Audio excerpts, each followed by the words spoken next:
What's going on, everybody? David here. It's Friday night, and it's a little late for people on the East Coast. I realize that, but I wanted to do a stream. I'm testing some new audio, and I have my old new setup.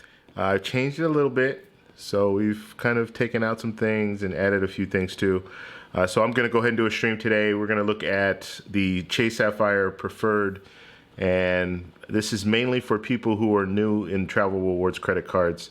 What should be your first credit card? That's what I'm going to title this this hangout, travel hangout.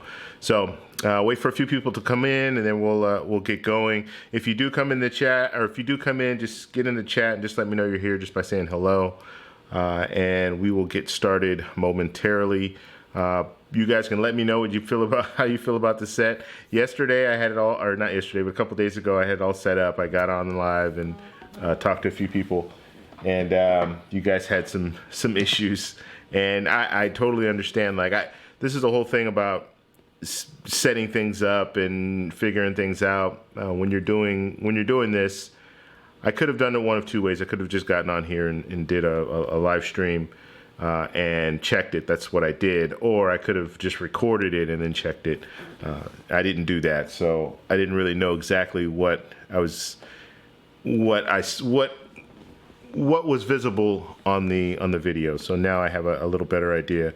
So just when you guys come in, just let me know you're here. And I didn't plan for this or anything like that, so I didn't promote it at all. So I'm hoping I can get a few people in here so we can have a discussion. Let's see here. I could probably promote right now while we're waiting, just to get a few people in. Let's see here. And I hope everybody's having a good day. And I usually work on Friday nights, but I didn't have to work tonight, so that's why I'm here with the live stream. So we will get started momentarily. And like I said, we're going to talk about the Chase Sapphire Preferred, and this is mainly for people who are just new to the whole travel rewards credit cards. What's a credit card? What's a good credit card to get? And for a lot of people, when it comes to credit cards, for a lot of people, it's very confusing. For me, it was very confusing. I started out about 3 years ago. I did 6 months of research before I got my first card. And then I got my first card, and once I jumped in and got the first card, I didn't know what I was doing. Like I got the card thinking, and I had two options at that point. And I guess I'll tell you the story while we're waiting. So I had two options at this point. I had an opportunity to get the Chase Sapphire Preferred or to get the City Premier. And those were my two options that I thought were like viable, because you get a lot of information from a lot of different people, and I was on there listening to the Points Guy and listening to all these different people that talk about travel credit cards. And so those were the two cards that were talked about most. At the time, they were the most popular cards, and they were both in different ecosystems, so you get one or you get the other. And so in my situation, I ended up getting the City Premier card, and I don't know really why I did it, to be honest with you, because I ended up getting Chase Sapphire Preferred later, but I just got the City Premier card. I wanted to do something a little different. City Premier at the time was a little bit more, it was a newer card, and I'm sure there were some benefits that really pushed me in that direction. I think the main thing was the earn possibility. I think at the time the earn possibility was a little bit better with the City Premier. When I say better, I mean, and this is what a lot of people do too when you're new with travel credit cards, you look at the bottom line and you just say, okay, well, if I can get 3 points for every dollar with this card, then why should I get a card that only gets me 2 points for every dollar? But you don't understand the value of those points. The value of the Chase Sapphire Preferred points are a little bit stronger than the value of the City Premier points. So when you look at it, you just think, okay, well, I can get more with the City Premier, so I might as well go with that because I get more points. Not knowing that the transfer partners are different, not knowing that the value of those points isn't as good. So that's what I did. I jumped out, got the City Premier card, and I had that card for about a year. But I think I only had it for a year, actually. And then if you guys are here, just let me know you're here by saying hello. And if there are any issues or anything like that, just let me know. If you can't hear, I'm using new audio today, so I'm hoping that it sounds okay. So if you can't hear me, let me know. If you can't see me, let me know. but just let me know you're here just by saying hi. Okay, so that was pretty much what was going on. Like I got out and I got that City Premier card and I was all happy about it. And then a year and a half later, I think it was about a year and a half, I got rid of the card.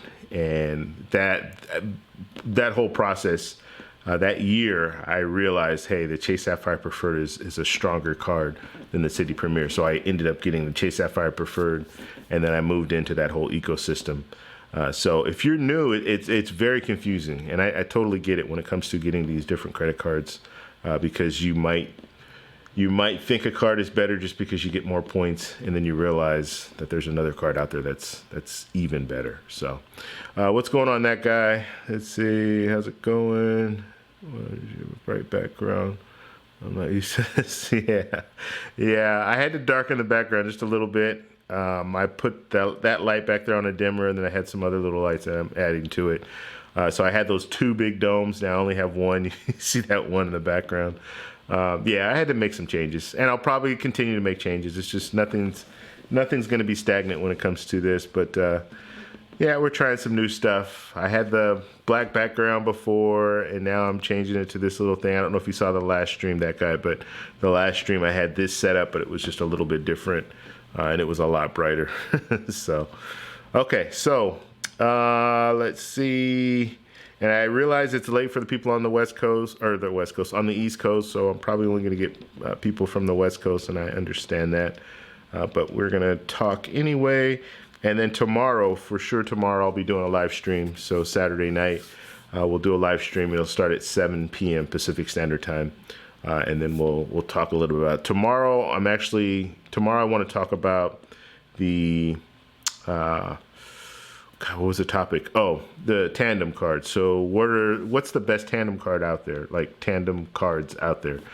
And I'm going to be talking mainly about the Amex Platinum and the Amex Gold. So is that the best Tandem? When I say Tandem, I'm just talking about two cards. So the best two cards that work together. So we'll talk about that tomorrow. That will be the topic of that live stream. Okay, so let's see. If you do come in the chat, just let me know you're here. Just say hello. And if you are new to the chat, you've never been to the chat before, please consider subscribing to the channel. And I'm going to change the name. It's going to be more of just a travel hangout.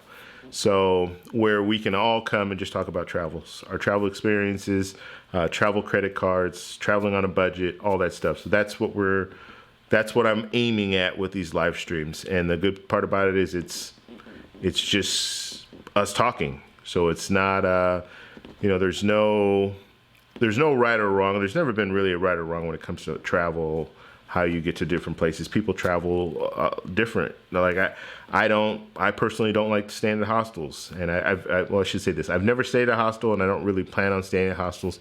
Some people like doing the whole backpacking thing. They like staying in hostels. They like doing the bunk beds and all that. That's just not for me. It's never been for me. But that doesn't mean that that's not the right way to travel. Some people get a lot out of that, and they can go a lot of different places by doing that because it's much more affordable. But we can just talk about different things, talk about different experiences that we've had at hotels, Airbnbs, different places where we've traveled to. So all that stuff, that's what I want to do. So I want to just have it as a hangout. So we're just here just talking. We'll bring up a few topics for the main topics for the stream. And then after that, we'll just run with it. Question and answer, help each other out, all that good stuff. All right. And ultimately, what I want to get out of this is when people do travel to different places, different countries or what have you, hopefully they can kind of come in and talk about their experiences while they're there on the ground. So that's something that I'm looking forward to as well. Okay, so let's go ahead and look at the Chase Sapphire Preferred. And I'll tell you why I think it's the best card right now for people who are just starting out. Okay, so let's click over this. And I think, there we go. Okay, so this card is an old card. This card is not anything that's brand new, and it doesn't have all the bells and the whistles that some cards have.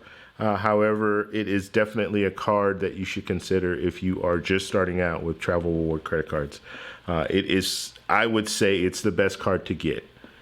All the other cards out there, in my opinion, this is just my opinion, All the other cards out there won't give you the same value that this card will give you right out of the gate.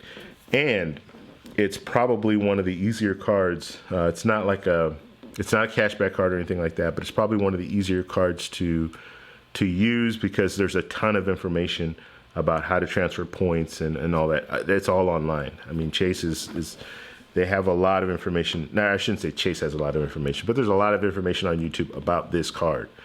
So that should give you a little bit more confidence about getting the card, because like the City Premier card that I got, there's not a lot of people that talk about that card. And so if you get online, you want to get some information. Okay, how do I transfer points to this? And really, transferring points is not that hard. But what the hard part gets to when you need to like find the sweet spots and stuff like that. So when I say sweet spots, I mean, okay, if I use 35,000 points, I can travel to Hawaii, round trip, economy, on what airline, blah, blah, blah, all that good stuff. And then you can find these different little sweet spots within that. So the trick is finding out people who have done it, and they've done some of the research, so you can just jump on there and book that trip. So let me look at something real quick. Okay. All right. So let's go ahead and take a look at this. And actually, before I do, I don't know if I'm missing something here. I'm losing the feed. Let's go back to this real quick here. Yeah, I'm losing my feed. Yeah, I don't know why it's showing that under construction thing. So let's see here. Something's not right. Okay, now if for any reason you guys lose me or something like that, just let me know, because I don't know why that's showing up there. I can't even see the background here. That should not be there. Why is it there? Okay. Okay, let's try this. So I'm going to do this on the fly. I don't know what's going on with my chat. So let's see if I can fix that really quickly. Okay. Browser source. And I believe it's this. Okay. All right. That looks like it's working. Let's see here. Okay, there we go. I don't know what happened with that before.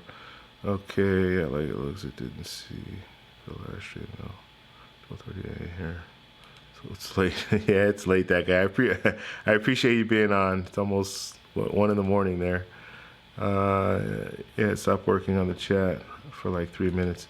Yeah, I don't know what's going on. What's going on, Easy? So I rebooted it and all that. So it looks like it's working now. I was wondering because I'm like, what? I mean, I see people here watching, but I don't see anything in the chat, and I don't, it wasn't like refreshing or anything. All right, so it looks like it's working now, so that's good.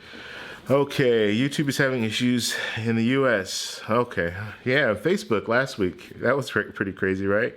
I don't really use Facebook that often, but they were having issues. That was like a big thing. I don't use Facebook that often, but I actually use WhatsApp, and WhatsApp was acting up too. So a lot of people were talking about that, the whole WhatsApp thing. And I don't know if you guys, I'm going to do a live stream just on WhatsApp because WhatsApp is new to me. Okay. I haven't used WhatsApp in the past. I just started using it. I would say, well, I shouldn't say that. I was using WhatsApp just for business purposes. I was doing the Amazon FBA, and I still do. I still sell stuff. But at the time, I was buying a lot of stuff from China, and so I was using WhatsApp for that, and it worked. That's all the only reason that I used it. And then I started using it for other things, like I started using it for travel. One of fellow YouTubers started a WhatsApp group for travel to Colombia, and so I jumped on that, and it's the best thing. Like I don't know. It's there's something really good about WhatsApp, kind of like the group chat thing, where you can get. I don't know. I don't know how to explain it, but it's different. It's just different. It's not like Facebook groups. It's not like anything that I've ever experienced, because it's more of a, how can I say? It's more of a, it's more instantaneous. It's like you put something in there and then someone answers it, and go back and forth, and people are talking, because you can do it kind of like the video stuff, and not video, but like audio stuff. So I don't know. It just works. It just works. And like I said, and I said this last week, and I'm seriously planning to do this, is have a WhatsApp group for this travel channel. So where it's the same thing, where you can just talk about your different experiences with travel. If you have questions, you can put it out there. It's a little bit better than doing a live stream, because the live stream is great now when I'm, dropping stuff. The live stream is better now, or the live stream is good now because we're on here chatting and talking and stuff. But once I'm gone, right? So if you have the WhatsApp group at any time, you can jump on there and put in information, or ask questions, or put comments, and post videos, and there's just so much you can do with it. So I really like it. It's funny because in the U.S., we're still not using WhatsApp the way they're using it in other countries. Like in Colombia, it's all about WhatsApp. That's all they use.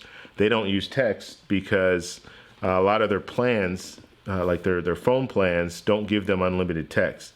Like here we have unlimited text, and so they don't have unlimited text. So they, in a lot of their plans, they will include unlimited Facebook, WhatsApp, and something else. I think Instagram probably. And so they get on there and they're using WhatsApp. And so other countries, a lot of other countries, it's a normal thing, and I kind of like it. So I'm definitely gonna incorporate that in some way with the channel. So just something coming down the road. Okay. So, all right. So let me just get back to this whole thing before this whole chat thing got all messed up. So my goal is today just to talk about the Chase Sapphire Preferred, and obviously I know this card is very popular, and I just think it's a great card for new people. So we're going to look at it briefly, and I'll go over some of the benefits of the card, and then we'll open it up to if you guys have questions or anything. So if you guys are new here, please chime in, just say hello. Or if you guys are here, period, just say hello. But if you're new here, you might be able to get some information about the card here, as well as ask questions. If you have any questions, put it in the chat. I'm new. I don't have any credit cards, travel credit cards. What card should I consider? Why should I consider this card? If you have any questions like that, just go ahead and pose those now. All right, let's look at the chat real quick before we get started to see who is here. Easy's here. That's here. That guy's here. Reckless, what's going on? Let's see, what do we have? We have a few questions here. Back from a gig. I just jumped in the stream. Okay. All right, it's funny. You know what's really funny? It's like I have a lot of the same people that come on. So now you guys know me and you know each other. So they're saying what's up to each other. I think that's really cool. I want to make it a family. Like this whole channel for the longest, I just put out videos and I didn't participate in a lot of the comments and all that. And then I started saying, you know what? This is a social media. This is just like Facebook. You have to look at it that way. So when people have questions, try to answer them for them. If you don't know the answer, then let them know that you don't know the answer so they can move on and try to find the correct answer. So I started doing a lot more of that. And then with the live stream, it's even better because it's more instant. Okay, you do, let's see, that guy, you do FBA, also David. Yeah, I do. I used to sell a lot more. And I was selling, there are a few different products that I sold back in the day. Camera equipment, and then I got into selling some like tactical stuff, but more like tactical belts, things like that. And then I've always had like they have like a handmade section. It's kind of like Etsy, where you can sell your own products, like products that you made.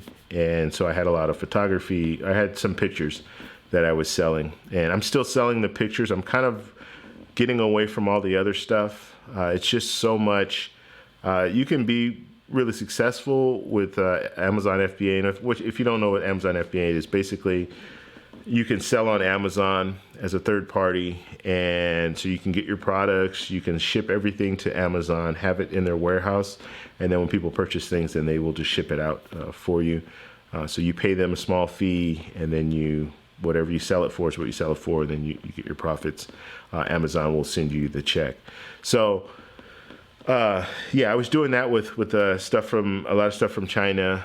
The only issue is just the time it takes to get it was kind of an issue with me, and just different things like you sell a product and then everyone jumps on the same bandwagon and they're selling the same product, and so it's just there's an influx of the same stuff.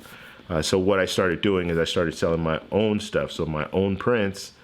That's unique to only me, and I'm the only one that can sell it. So that's what I started doing.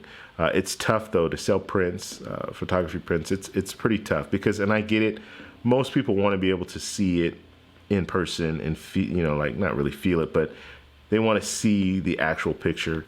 So I know it's kind of a struggle for some people to purchase prints like that. But that's what I'm doing mainly now, just selling the prints. And I still have some belts and things that I'm trying to get rid of, so I'm still selling those. But ultimately, what I want my FBA to be is just my products, just all products that I've made. I've taken either pictures of, or there are different formats that I want to do with my photography where I can print it on different things and sell it that way as well. So it's not just an actual print; it could be something else. It'll be a print, but it'll be printed on something else, if you guys know what I mean. Okay. Let's see. Reckless, what are you saying? Yo, homie, you're killing me. Bro, so late here. Yeah. All right, Rican. Yeah, I know. I apologize. This is more of a test. I'm just jumping on. It's kind of a bonus stream, I guess you can call it. So I know on the East Coast it's late for you guys. Tomorrow I'll be on, though, at 7 p.m. Pacific Standard Time. I might even jump on a little early. If I have free time, I'll jump on a little early and do kind of like a pre-show. That way we can start it for the people on the East Coast. It can start a little bit earlier for you guys. All right, let's see. That guy, David, you're complete. What's that? I don't know what's that. The global business all over the world. It's a main comm link. Yeah, okay, so that guy's just talking about how popular WhatsApp is in other countries. Yeah, for whatever reason, we haven't really jumped on board yet. I'm sure we're gonna do that, but at the present time, yeah, we really haven't jumped on board. But in other countries, it's very popular. Okay, it's huge in Southeast Asia. Okay, yeah, Central America as well. Yeah, it's all over. Yeah, definitely. Okay, all right. So let's go ahead and look at this card, and we'll do a little review of the card, and then we'll do some Q&A, and we'll just talk about things. Let me know if you guys are able to hear me. Okay, I don't know, for whatever reason, the stream my last 2 streams. I don't know if my other mic, you see I don't have a lav mic on. Well, I guess you can't see. Flip to the other screen. So I don't have my lav mic on. I usually have this mic. This is the one I usually use. But it was giving me some weird sound. I don't know what was wrong with it. Ever since I went to Colombia and came back, I was using that mic, and I noticed some of the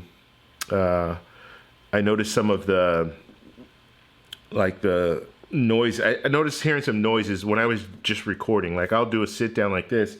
I'll use that mic. I'll just clip it on me, and I do my not live streams, but just regular recording. But for whatever reason, it was giving me some issues there. And then when I got back here, I hooked it in, and it's still giving me issues. So we're gonna use a shotgun mic today, and we'll see how that sounds. And it looks like Easy saying it sounds pretty much the same.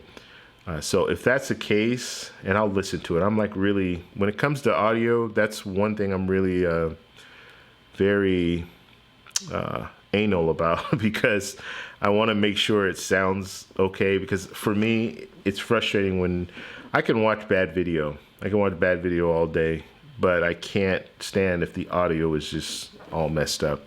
And it might not be, it's stuff that most people, they don't even really pay any mind to. But just for me, if I hear it, it just bugs me. It's one of those nagging things. So, all right. So let's go ahead and look at this card. All right. So this card, like I said, is probably the most popular card. I would say it's the most popular. Let me know what you guys think. But I think it's the most popular travel card out there. Anytime people start talking about travel credit cards and things like that, this card is one of the cards that always comes up. I would say this card and the Amex Platinum. But obviously the Amex Platinum for beginners, probably that might be a little bit too much. So this card is always talked about. When I have friends that are interested in getting a travel credit card, this is the card that I tell them, hey, you should consider this card. This is the only card I really tell them, because all the other cards out there, let's say the cards that are comparable, I would put Amex Gold in this category, even though Amex Gold's a little bit more annual fee, $250. You can get a little bit more from that card. But that, and then the City Premier card. City Premier card's in the same category, although I wouldn't recommend that City Premier card. So let's look at this card real quick. And right now you get a 60,000 bonus points, and that's after spending $4,000 within the first 3 months. So that's not too bad, 60,000 bonus points. And I think they've upped that. I think it was at 50,000. I haven't looked at this card in a while, so I think it was at 50,000 like a short time ago. But now it's at 60,000, so that's good. All right, you have a $95 annual fee, and it doesn't look like it's waived the first year, which it used to be. So it just says $95 annual fee. Usually it'll say it's waived, but it doesn't say that here. So now, one thing to note is that you're not always going to get, you can find different links, and some of those links will show you different information. So you can get in and apply, and in some situations get either more points, more bonus points, or get different deals. Maybe get that waived, that $95 fee. But I don't see it on this, and this is their actual website. So, all right, let's look at some other stuff on this card. Oh, losing it here. Okay. So, and they have it. I hate this layout here. I just don't understand their layout here. It just seems like it should be a lot easier to navigate, but that's neither here nor there. Okay, and they're telling you the value here: $750 travel, $750 towards travel when you redeem it through the Chase Ultimate Rewards program or their portal. Now, let me explain this the best way that I can. Okay, so they're saying $750, and you're thinking, okay, $750, that's pretty good, but can I get more? And the short answer is yes, you can get more value than $750. $750, they're basing that on their travel portal. So when you go on Chase, if you get a Chase card, you'll have access to their portal. And basically what their portal is, it's just like Expedia or Booking.com, all that stuff, where you can just get on there and put your search wherever you want to go. Let's say you want to fly to Hawaii. So you can put that on there, and it's gonna bring up all these different airlines that you can use points to fly to Hawaii. The only thing is you're not getting the best value. Okay, you're going through a portal, so you're not going to get the best value to fly to Hawaii.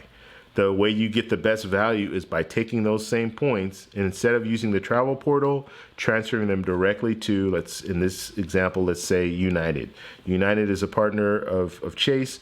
You transfer it to United, and then on United, you go on their site, and then you book your flight from United.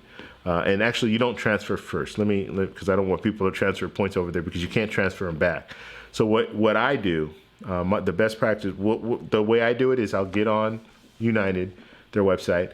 I will find out exactly, and I have to book this trip to Hawaii coming up because I'll be going to Hawaii in June.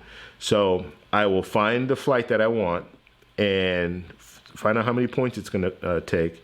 And then I'll go back to the Chase Ultimate Rewards program, their website, and then I'll do the transfer. I'll transfer the points over, and then I'll do the booking that same night, and then book whatever, however many points it takes, book it over to, or those points are transferred over to United, and then I'll go ahead and book. And usually you're going to pay a small taxes and fees, like It can be as low as $22, and in some cases it can be around $100 for the taxes and fees. But that's it. So you're using your points and then taxes and fees. Now, that's how you maximize your points. And the way you really maximize your points is if you want to fly business class as opposed to flying economy.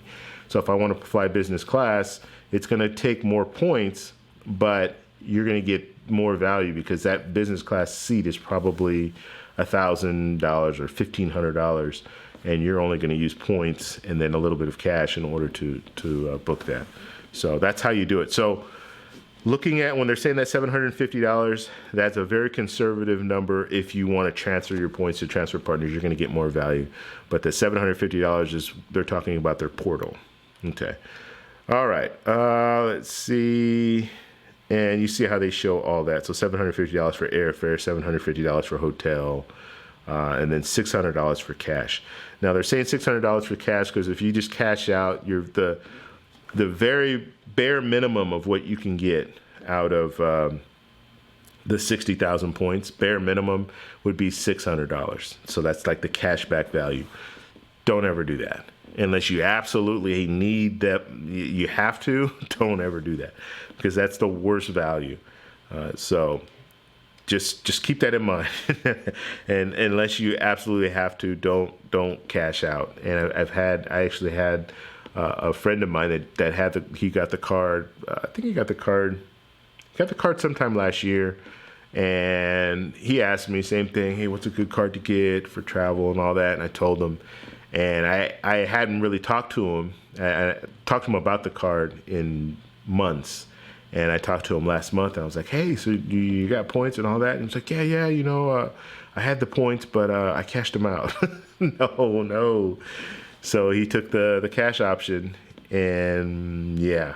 But he has a newborn. So it's not like he's going to be traveling anywhere anytime soon. So he just said, hey, I'm going to cash this money out and go that route.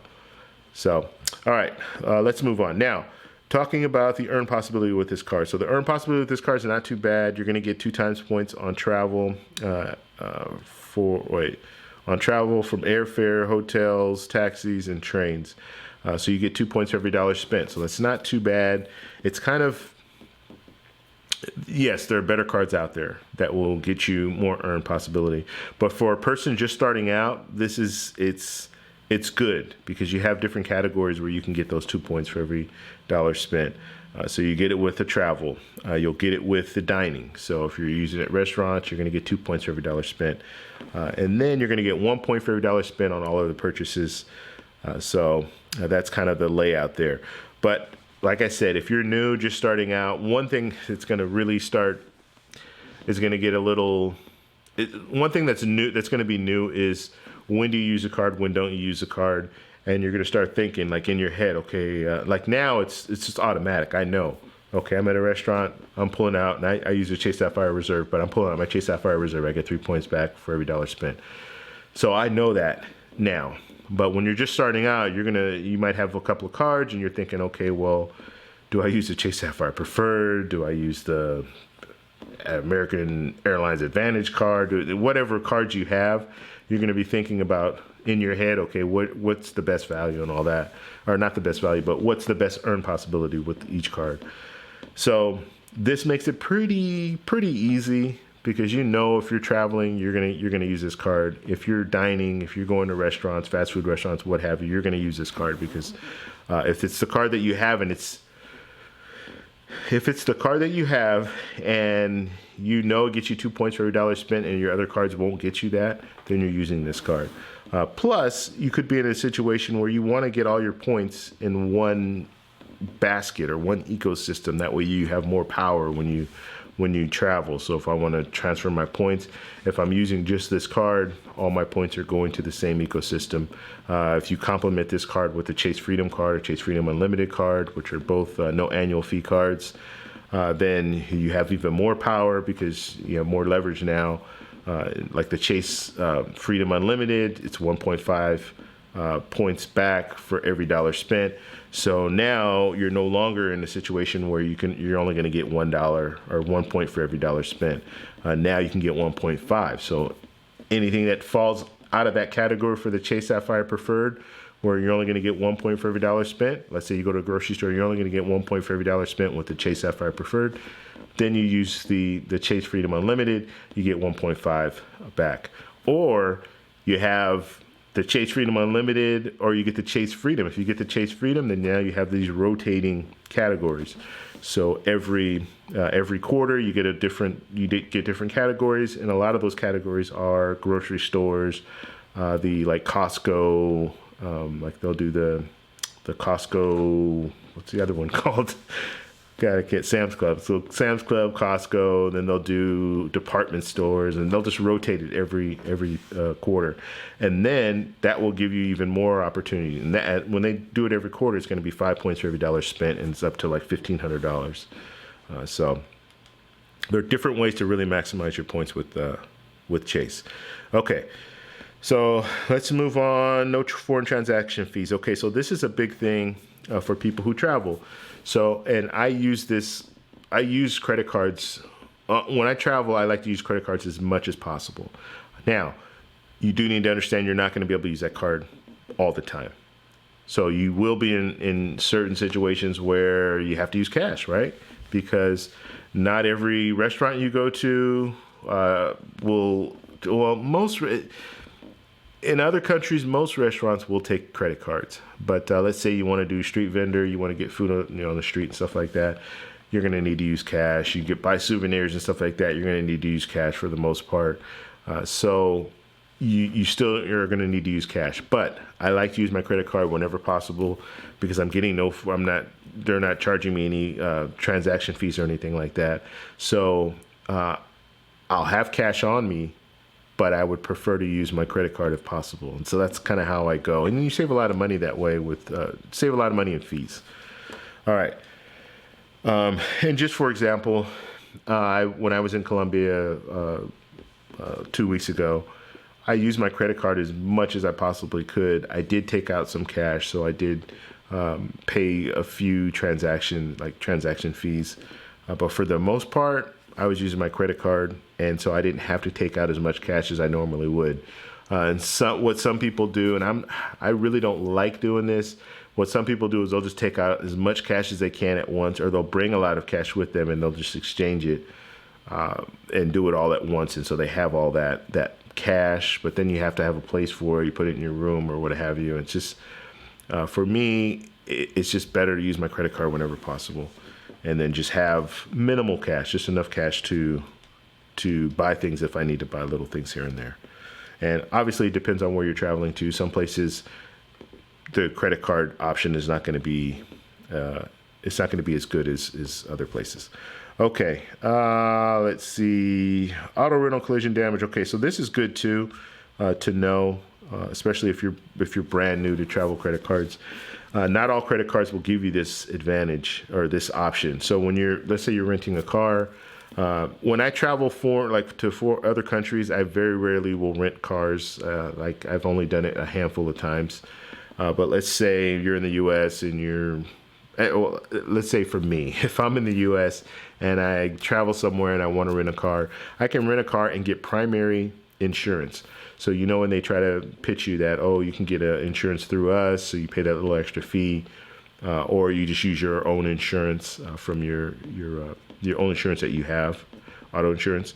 You can use their insurance. So Chase, you can use primary insurance with them. A lot of credit cards will not give you that. So a lot of times, and like they're showing here, the Capital One, it's like secondary insurance. So you still need to use your primary insurance if you have your own primary insurance, or you need to use the insurance through the auto rental place. But they don't give you that primary. So with the Chase card, you get the primary, so that's good. Okay, trip cancellation. Okay, all this stuff, I want you to read the fine print. I've never used any of this stuff, to be honest with you. If anyone in the chat has ever used this, please, you can give more input on your experience. But I've never used any of these things, but they are here. Baggage delay insurance. This is something that could be used. I haven't used it yet. I haven't had the need to use it. The only time I've lost my luggage, I was back in the U.S., and so it didn't qualify for it. Okay. And that's pretty much it. yeah, 25% more value, and that's if you're booking through their portal. Let's see. Yeah, that's pretty much it. So the main thing here is you just want to make sure you can hit that minimum spend. So that minimum spend is $4,000. And I understand for some people that could be a lot of money. And when you're thinking about it, you have to spend that within 3 months. If you can't spend that, if you don't think you can spend that, then it's not worth it to get the card because you're not going to get that 60,000 bonus points. And the 60,000 bonus points, that's equivalent to 2 round trip tickets anywhere, pretty much anywhere in the U.S., excluding Hawaii and Alaska. So anywhere else, you can pretty much do it with the 60,000 points and have a little left over because on average, you're going to spend about 25,000 points for a round trip ticket anywhere in the U.S. It's usually, they break it down to like 12,500 points one way and 12,500 coming back, and that's for an economy seat. So if you want to fly business class, you're going to pay a little bit more. So that you'd probably use the whole 60,000 to do that if you're going to fly business class. All right, so I just wanted to go over that. What do you guys think? If you guys are new, like I said, let us know that you're interested in credit cards, and maybe we can point you in the right direction when it comes to credit cards. But yeah, that's just my input. I think Chase Sapphire Preferred is definitely the best card to consider when you're in the market, and you're looking at credit score 700, 720. Anywhere around that area, even the high sixes, you should be okay to get the card or to apply for the card, I guess. Now, obviously, you have to look. There's certain rules that Chase has in place that might not allow you to get the card. They have what they call a 520. Well, they're claiming. Well, how can I say this? There's a 524 rule. It's an unwritten rule, but it's never been like confirmed by Chase. But basically what they're saying is if you have 5 new, not even inquiries, but 5 new cards, like 5 new accounts within the last 24 months, then you won't qualify for the card automatically. And when I say 5 new cards, it could be any card, any credit card. So it doesn't have to be specific to Chase. So what they do is they just look at your credit report. If they see 5 new openings, 5 new pulls, I guess, credit pulls, then that's when they can automatically decline you. So just be aware of that. That could happen. So if you don't have a lot of different credit cards, and most of us don't, like unless you're into that, getting these travel credit cards, some people get a bunch of them, and they churn the cards, so they'll get a bunch of cards, and then they'll hit the bonus on those cards, and then they'll just put the card aside and get another card, hit the bonus, put the card aside, and they'll build up all these points. And then once they have all these points, then they just start traveling everywhere. So most of us don't have that many cards. And even to this day, like I've been doing this for the last 2.5 years, and I only have 7 cards. And I'm satisfied with the cards that I have. And I'm more of a conservative when it comes to these cards. Some people are a little more aggressive and they're out there and they have a lot more cards. But me, I use what works. This works for me, so I don't need to get anything extra, any more cards. So, okay, let's look at the chat and see what's going on in here. Let's see. Okay, Jeremy, what's going on? I think the Chase Sapphire Reserve and the Amex Platinum. Okay. And the Chase Sapphire Reserve, yes, great card. I love the card. I have the card. But for the first time, like for a person getting a credit card or travel card for the first time, that might be a little bit too much. Like, I don't think I would have jumped into a Chase Sapphire Reserve back then. They didn't have one, but let's say at the time the Amex Platinum was that top tier card, and I think at the time it was $450 annual fee. So I didn't feel comfortable jumping on that card right out of the gate.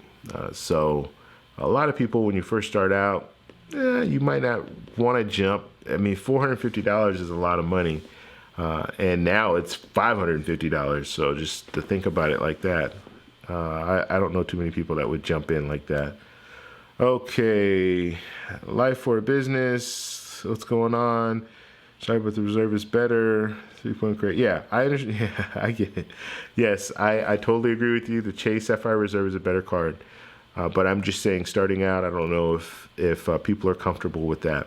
Now, looking now, what I know now, I can say that I would prefer to get the Chase Sapphire. If I'm, how can I say this? If you're just starting out now and you're not comfortable spending that $450 annual fee, then yes, get the Chase Sapphire Reserve or Preferred. But if I was just starting out now, knowing what I know now, because when you start out, there's a lot of stuff you don't know, but knowing what I know now, I would jump and just spend the $450 because you're going to get the $300 travel credit. So if you're ready to travel at that point, if you're ready to travel, get the card. You get the $300 travel credit. It already brings that card down to $150 value or $150 annual fee, and then you can work it to get more benefit.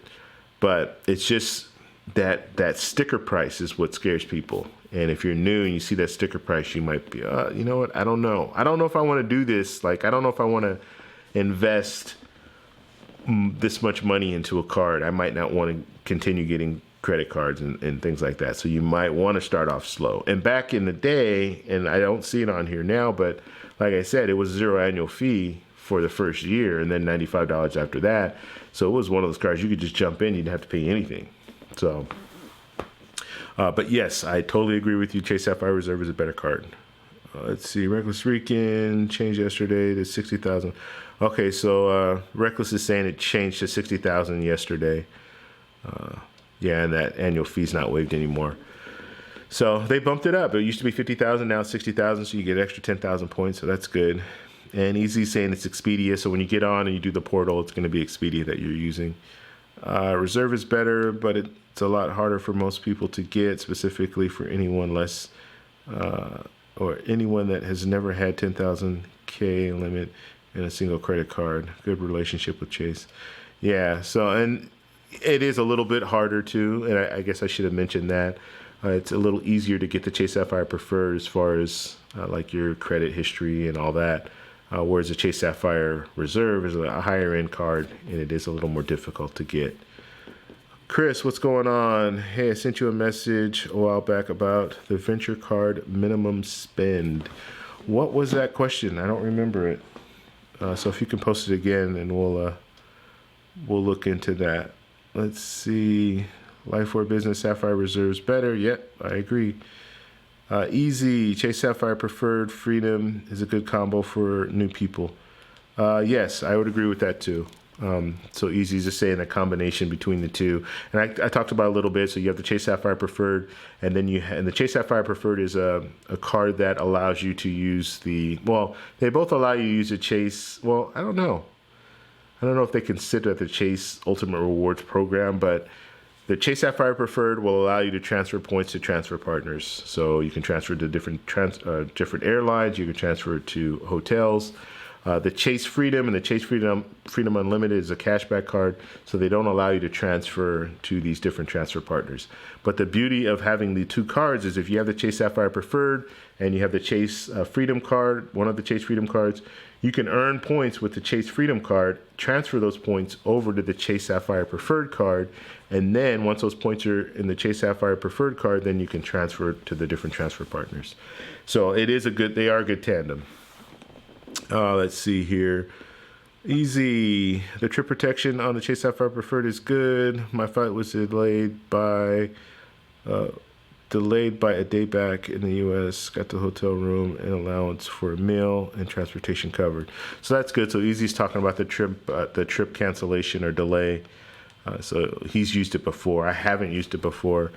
I've been fortunate not to have to use it, but I will be on it as soon as. I mean, it's inevitable. It's going to happen. So when it does happen, I will definitely jump in there and try to see what I can get with the trip delay stuff. Okay, Life or Business. What do you think of the City dividend card? I don't know anything about that card. I'll have to look into that card.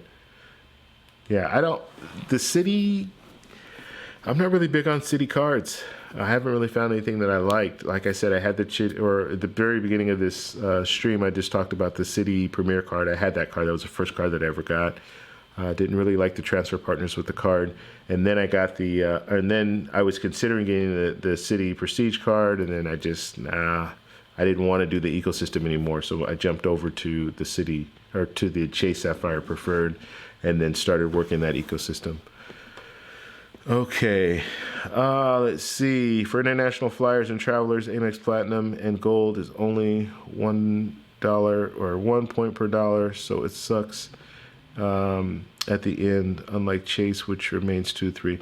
Okay, so that guy raises a good point, and I'm going to be talking about this tomorrow. So tomorrow I'm going to do a live stream. It's going to be on the best tandem cards, and I agree with you, that guy. However, most of my points are going to be in this is good for people who have other cards too. So let's say you have the Amex Platinum, Amex Gold, right?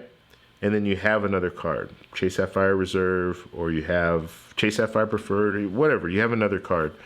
So it's still a great tandem. The Chase Sapphire Preferred, or the Amex Platinum and the Amex Gold, is still a great tandem because most of the earn that I do is going to be within the U.S.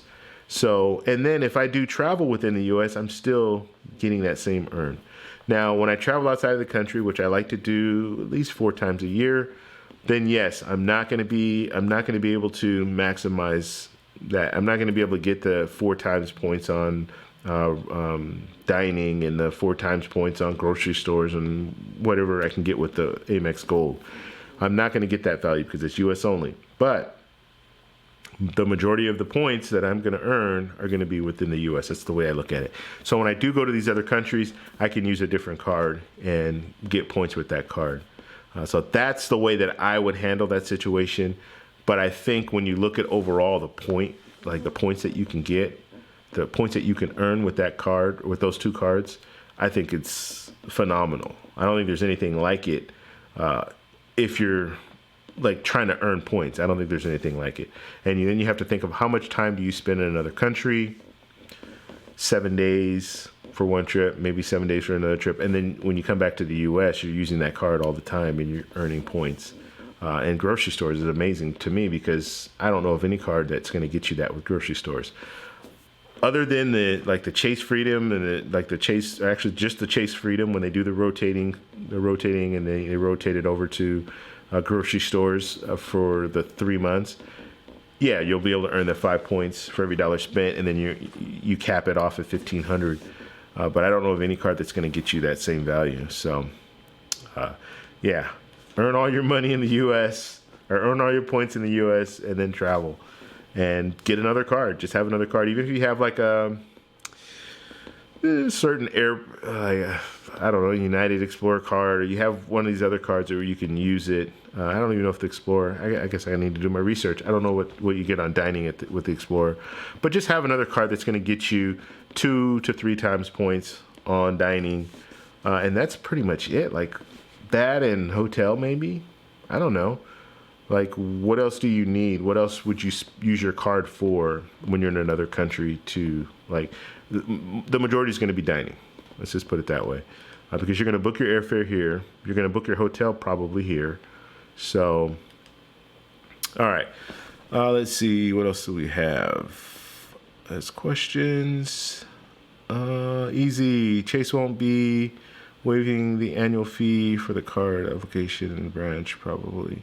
Get waived if you have a deep history and plus deep assets. Yeah, so Easy's just saying just about they're not waiving that annual fee, so the $95 annual fee is not going to be waived anymore, but they upped it to 60,000 points, so that's for the bonus, so that's good. Chris, let's see. The question was the loophole. Let's see. I know some card companies don't allow you to buy gift cards to count towards the minimum spend. Will Capital One allow it? That's one of those deals you're gonna have to try on your own. I don't have any Capital One cards, so I couldn't give you like my honest. I couldn't give you like a real. Yes, I used it and it worked. I would you can try it and see what happens with it. If you have a Capital One card, they really don't. I don't think any card company likes the fact that people are getting gift cards for the purpose of trying to hit minimum spend.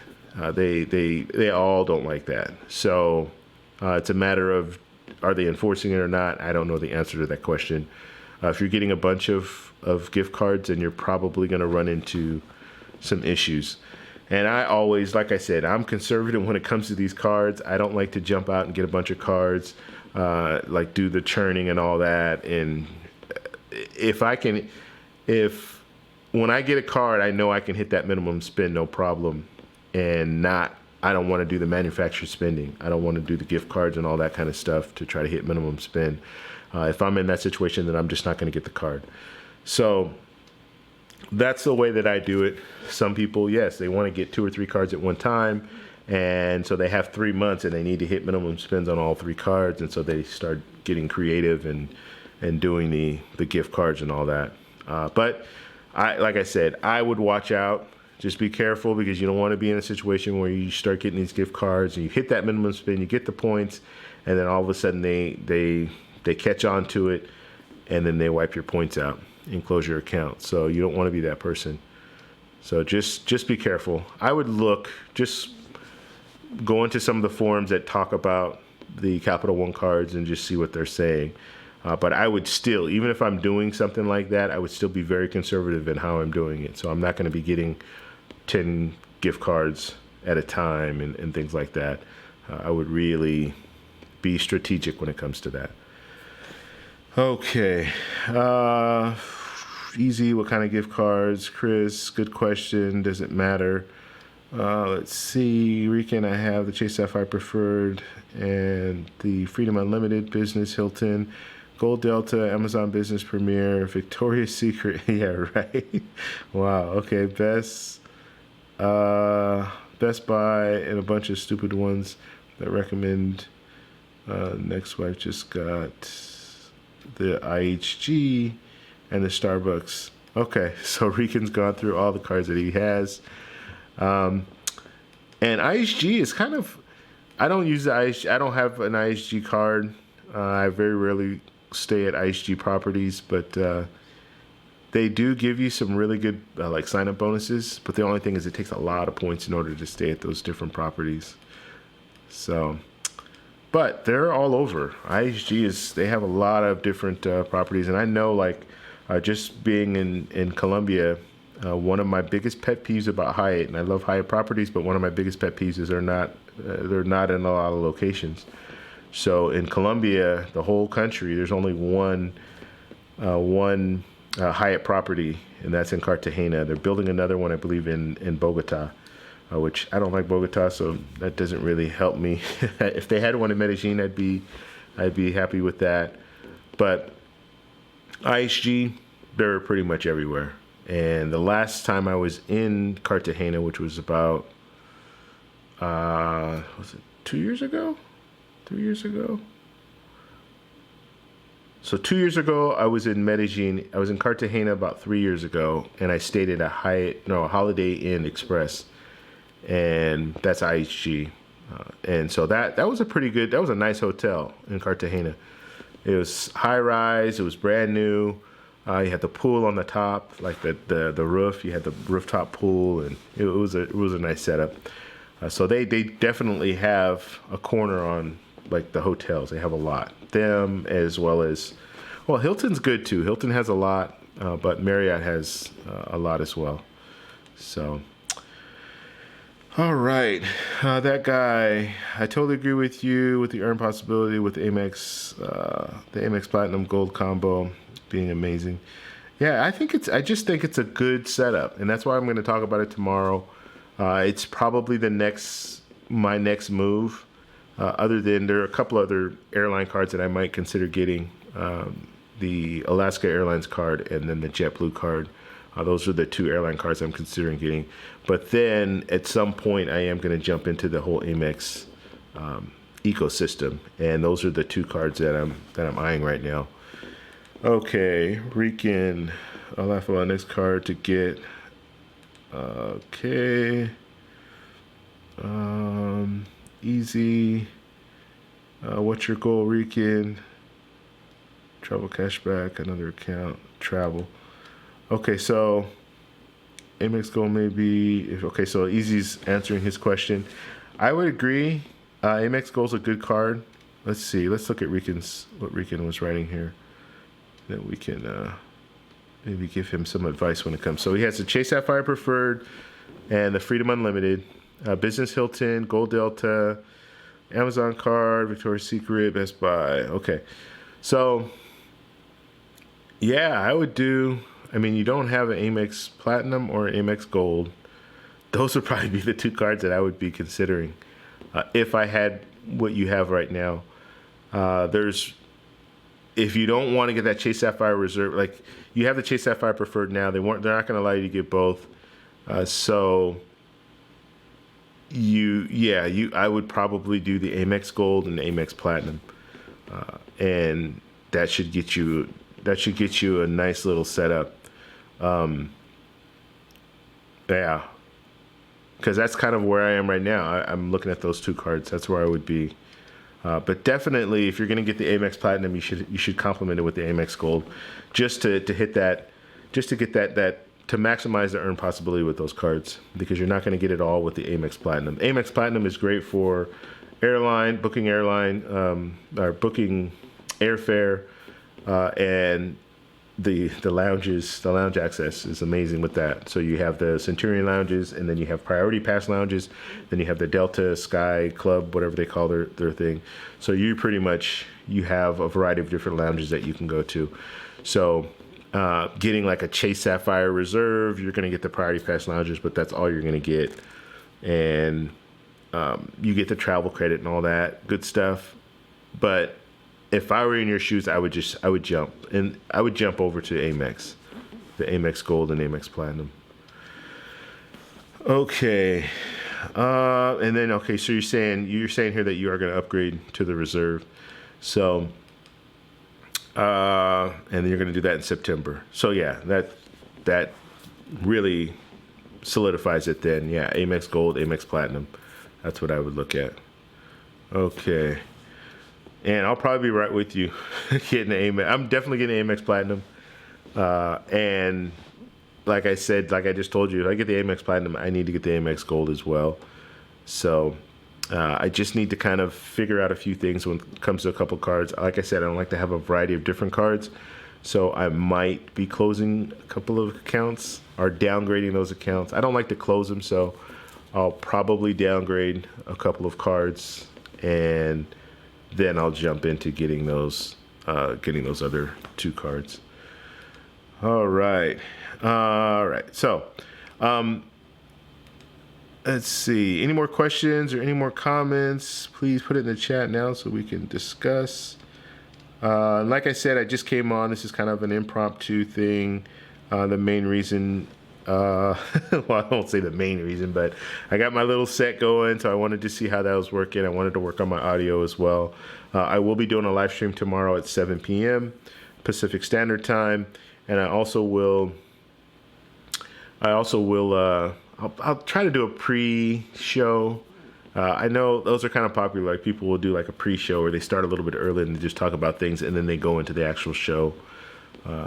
But my shows are pretty informal anyway, so I don't know. But we might do a pre-show. The whole thing is, or people on the East Coast, I get it. 7 o'clock on the West Coast is 10 o'clock on the East Coast, and so a lot of people are like, it's late for me. I might be going to sleep or what have you.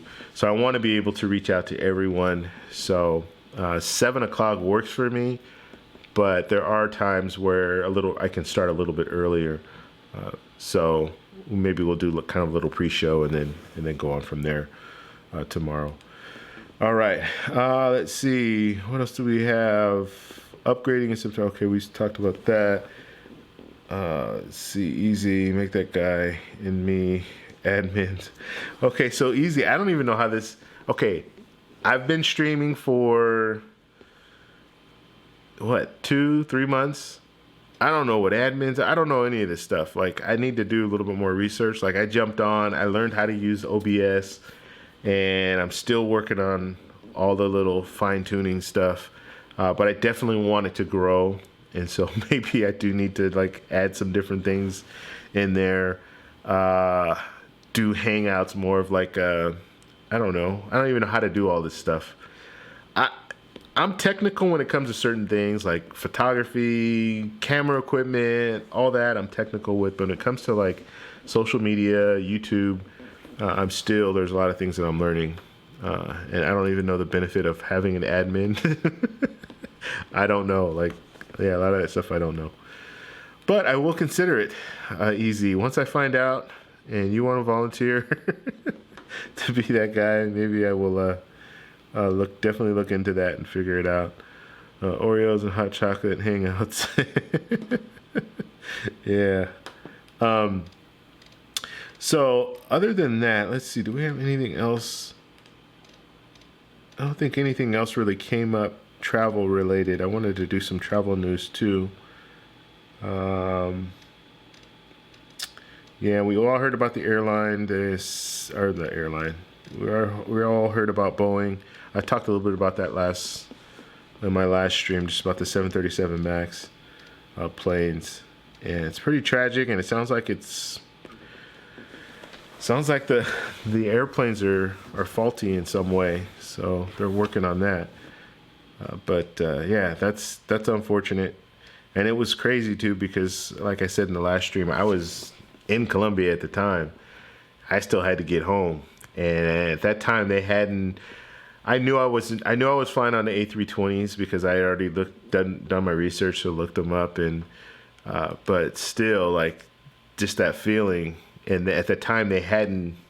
The U.S. was still allowing these planes to fly, so a lot of the other countries, they got out and they banned the planes until they fixed them, but U.S. was still allowing it. So yeah, it's a little concerning. But like I said, I already knew I was on A320. I knew the planes. That's one thing that I do. I've never done this before, but in the last 2 years, whenever I travel, the first thing I do is well, I'll walk you guys through kind of my routine, so maybe you can understand what I'm doing. But I will. Let's take it from the beginning. So like I said, the first thing that I do is I'll go on, and I'm using United, but this can be any airline. So I'll go on United because I have the Chase Sapphire Preferred or the Chase Ultimate Reward points. So I know I'm going to transfer my points from Chase Ultimate Rewards to United. So I'll go on United's website. I'll look at the different flights. Okay, so that's the first thing I do. Look at the different flights, different times, all that good stuff. And then from there, I will take that flight number and date, and I'll go to Seat Guru. So I'll go on to Seat Guru's website. I'll put in that information, and then Seat Guru will tell me. And if you're looking at United, they'll also tell you what plane you're going to fly on. But Seat Guru goes a step further because it will actually show you the plane. It will show you the pitch, distance, and it'll tell you everything about the plane. Your seat, if you have USB ports, all that good stuff. It gives you all that information. And then they even have, like, people will take pictures of their seat and put it on there so you can see kind of the pictures of business class or economy and all that. So you get to see the exact plane. So I do that, especially if I'm flying business class or first class. I want to know what that looks like. Is it worth a business class? Is it worth using my points to fly business class if I'm just getting like a normal seat that's just a little bit bigger? So I always do that, always. And then I'll go back to United, or actually I'll go to the Chase Sapphire or the Chase Ultimate Reward program, transfer my points over to United, and then go ahead and book my flight. And I know exactly what I'm getting. So I know the plane that I'm flying on, and it's big. For me now, it's like I'm really into that. Like, I want to know what I'm flying on. And I think it all... I had a really good experience flying back from when I went to Paris. I flew back on British Airways. And the long haul flight was first class, and that was the best experience I've ever had in my life on a plane. As far as on a plane, and like one of the most pampered experiences that I've ever had in my life, where they're waiting on you pretty much hand and foot. Like they're anything you need. They're always. It was an amazing experience, and I did that by it was a fluke kind of thing because I had already booked my flight and I booked everything on United. So I had my flight going up and coming back on United, going up and coming back was going to all be economy. And it was kind of a last minute thing, so I just went ahead and booked it. But then I had like 100 and something thousand points on American Airlines. Just had those points sitting there. And so I started thinking about things, and I'm like, you know what? Why don't I fly first class back? Like let's try that. It was gonna cost me 70,000 points, and so that's what I did. I booked that flight back, and I contacted United and told them, hey, I need to cancel the return flight. So I want to fly up, but the return flight I wanted to change. And the main reason why I did that, this is kind of funny, but the main reason why I did that is because when I booked my flight on United, I didn't look at all the information. I didn't do the Seat Guru thing first, and I noticed the flight back, that 10-hour flight, I was going to be sitting in the very back, and I think I had an aisle seat in the very back, and it was right next to the restroom. And that would be a nightmare because people are going to be bumping you when they walk by, and they're all going into that restroom. And that was going to be my 10-hour flight. And so after looking at that, I'm thinking, I don't want to do that. I need to change it. So I tried to look to see if there were any more seats on the plane, and there wasn't anything. And so that's when I looked at American, and I said, well, I can fly business class or first class back, like true first class on a 747. And why not? Why don't I do that? It's 70,000 points. I had at the time 120,000 or something like that points. And I had already flown. No, that was my first. Was that my first? Oh, God, I can't even remember how I did it now. Actually, I got to take that back. So I got to take that back. So I did book everything on United, and then I canceled everything on United. That's what I did. So I had to cancel everything on United, and then I booked everything on American Airline points. And the flight up was economy. The flight back was first class. So that's how I did it. And it was the best experience I've ever had on a plane, the flight back. However, the flight up was the total opposite. It was the worst experience flying out there. Just American Airlines was just horrible. But then I got British Airways, flew back, and it was an amazing experience. So tying that into the whole Seat Guru thing, yes. So now I always look prior to getting my seat and all that stuff. I look to see what the plane looks like. And they also give you indicators of, okay, this is a good seat, but this is not a good seat. This is not a good seat because it doesn't recline all the way back. That's another thing. If you're sitting in the very, very back, up against the wall, you're not going to be able to recline back, and you're going to have a lot of that constantly door shutting because people are going to be going in the restroom. Okay, what are we looking at here? Vincent, what's going on? Which air card should I get? I'm over 524. I have 60,000 offer Delta Gold or 40,000 Alaska. I'm based in California. Okay, I don't fly with Delta. We had a talk about Delta last week, and there are a lot of people that like flying with Delta. 60,000 points, that's really good.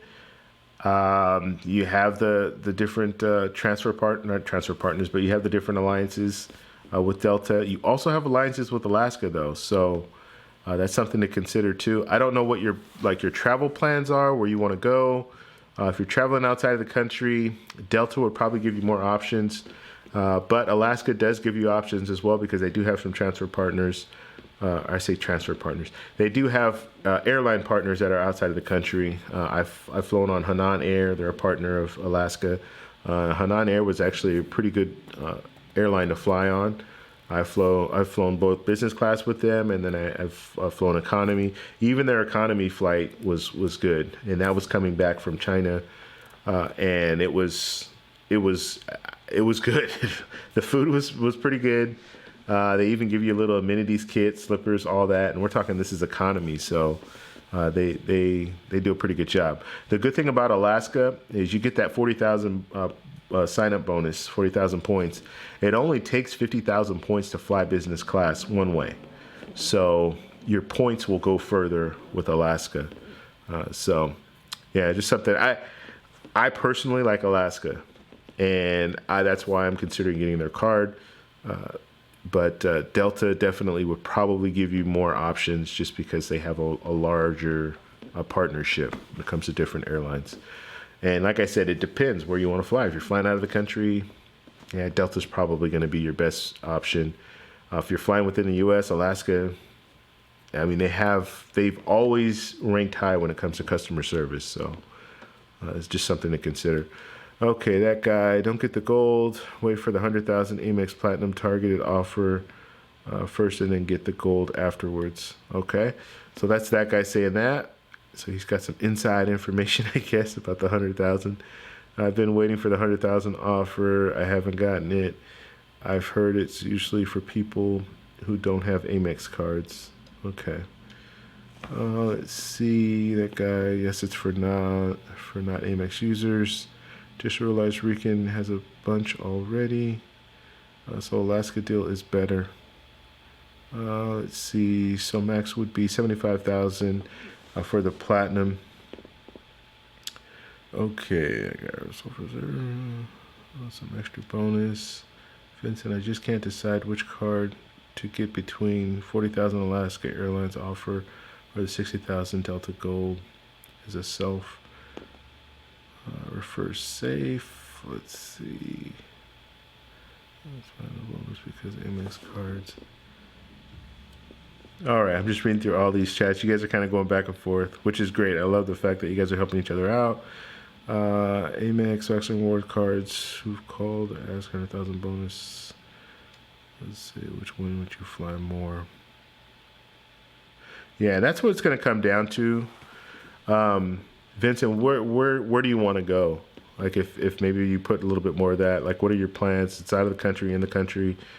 Yeah, that would probably help us out a little bit more to help you. But I definitely, I can speak for Alaska Airlines, and I think they're a great airline. So I am getting one of the two because I love JetBlue as well. But JetBlue doesn't give me as much flexibility as the Alaska card does. So I am strongly considering getting that card. And out of California, the only thing about Alaska Airlines is because their hub is up in Washington, the state of Washington, you're going to do a lot of unnecessary flying. I mean, good example, if you want to fly to Hawaii, not in all cases, but if you want to fly to Hawaii and you book it through Alaska, you might end up flying up to Washington D.C. You might end up flying to the state of Washington and then catching a connector out to Hawaii instead of just shooting straight across. So things like that happen sometimes with Alaska. But yeah, they're both. I mean, Delta's still good, but if I were looking at it right now with the way that I like to travel, I would probably get the Alaska card. Let's see. Yeah, calling for retention or saying you want to cancel, you get extra bonus if Amex likes your spending and payment habits. Okay. All right. So, I hope let's see. What do we have here? Okay. Do you guys have any other questions? Any other things, concerns? I hope I helped you, Vincent. I hope if I haven't, then someone else has been able to give you a little bit of information. But yeah, I personally would get the Alaska card, and that's only because I don't really have very much information when it comes to Delta. But I do know that Delta is going to give you more options when it comes to flying outside of the U.S. So that's something to consider there. Let's see. I know there was a news story that I wanted to bring up. I just can't remember. Oh, okay. So, all right. Let me look at this story real quick, and then we'll go. Now, if you guys are new to travel, credit cards, and things like that, check out the Points Guy website. And I've said this several times, but they have a lot of information on that website about just getting started. So it's definitely a site that you should consider looking at, doing your research. And my recommendation is do research before you get your first card. And I made the mistake of, I did research. I did it was like 6 months before I got a card. Like I was very, very nervous about getting a card. And so I did what I thought was proper research and looked into a variety of different things, got on the Points Guy website. And at the time he was doing more YouTube stuff.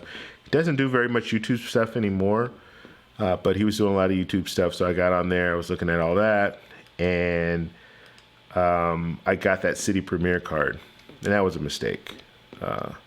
It just, the transfer partners it wasn't what I wanted. But I mean, I got something out of it in the sense that I was able to transfer my points over to Virgin America, and then transfer the Virgin America over to Alaska when Alaska bought Virgin America. And then I was able to double the points when I got it over. Because the problem with City Premier is when I transferred the thank you points over to Virgin America, I only got half. So 50,000 points now turned into 25,000 points. And me not knowing what I'm doing, like doing things thinking, okay, well, the points are valued higher with Virgin America because you can fly different places. So I transferred, so I lost half. And then once they were over there, I let them sit there for like 6 months. I never used Virgin America. And then when Alaska bought them out, then I was able to transfer. It was like a one-time thing where they were giving you a bonus to transfer. So I transferred those points from Virgin America over to Alaska, and then I doubled them. So I got my 25,000 points back.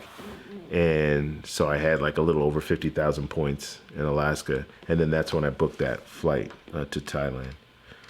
All right. Yeah, so I don't see any. There was some news I wanted to talk about, but I don't see it on here anymore. So I don't know how you guys are about like news. I do want to do news every once in a while. Just news stories when it comes to travel news. Let me know how you guys feel about that. And right now is a perfect time. You guys are on here. Just hit the like button. That way we'll get pushed up in the ecosystem, and hopefully more people will see this video.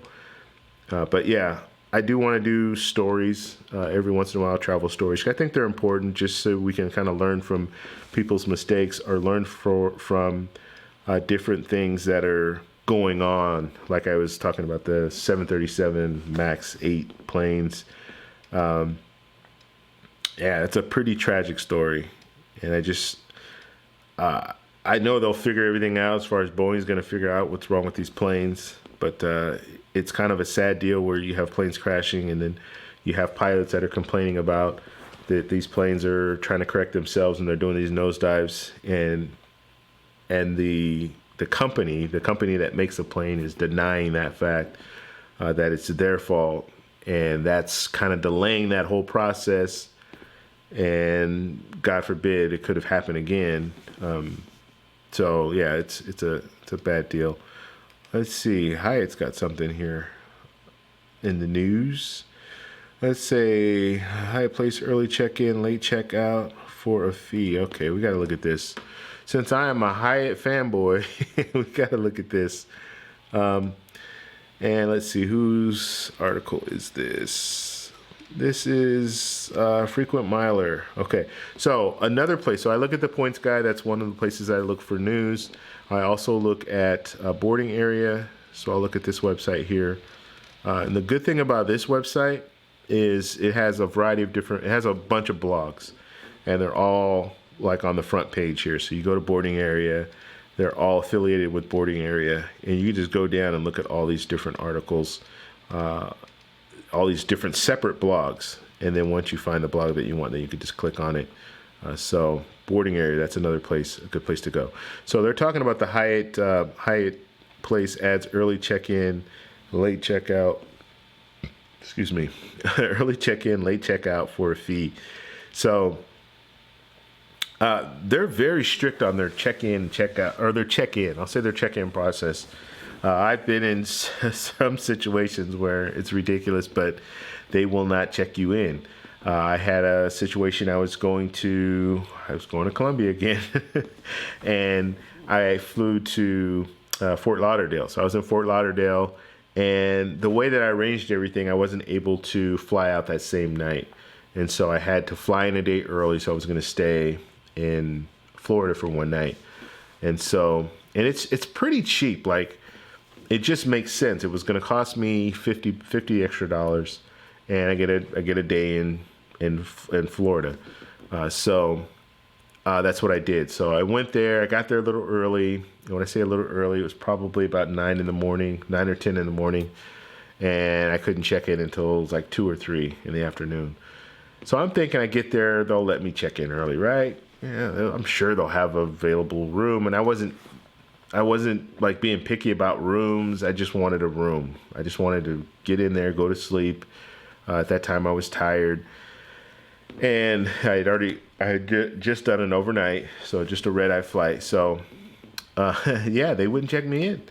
They would not check me in, and I had to sit there in the lobby until, I want to say it was after 1, closer to 2 o'clock, before I was able to check in. So, yeah, that's kind of I don't know. I'm sure there was a room there that was available, but they wouldn't check me in. And at that time, I was a globalist too. I was at the top status, but yeah, it didn't mean anything. Let's see, Hyatt Place. Now, for those of you who don't know about Hyatt. So Hyatt, you have different properties. You have Hyatt Place, Hyatt House, Hyatt Regency, Park Hyatts, Andaz. God, they have a variety of different hotels, but usually a Hyatt Place is like your lower end Hyatt property, but they are nice. Like I stay at Hyatt Place hotels, or Hyatt Place Hyatts all the time. Hyatt Place Hyatts. I stay at Hyatt Places all the time. Like that's kind of my preferred place to stay, and for one main reason: free breakfast. So you get free breakfast, and it's not like the continental style breakfast. They actually have eggs, scrambled eggs, or they'll serve eggs and sausage, and then they'll have a full spread where you can get different breads and pancakes and all that stuff. So they do a pretty good job, and it's a free breakfast. Now, if you stay at a Hyatt Regency, you're not going to get that free breakfast. And you have to be like a globalist or an explorist, and explorers, they'll give you like the vouchers where you can have like 4 vouchers a year or something like that, where you can use club access. And the club access with Hyatt is that club. If they have a club, like a Hyatt club access, that's continental stuff. So that's like the breads and everything, but you don't get like a full-on breakfast. Now, if they don't offer the club access, well, then they will give you free breakfast.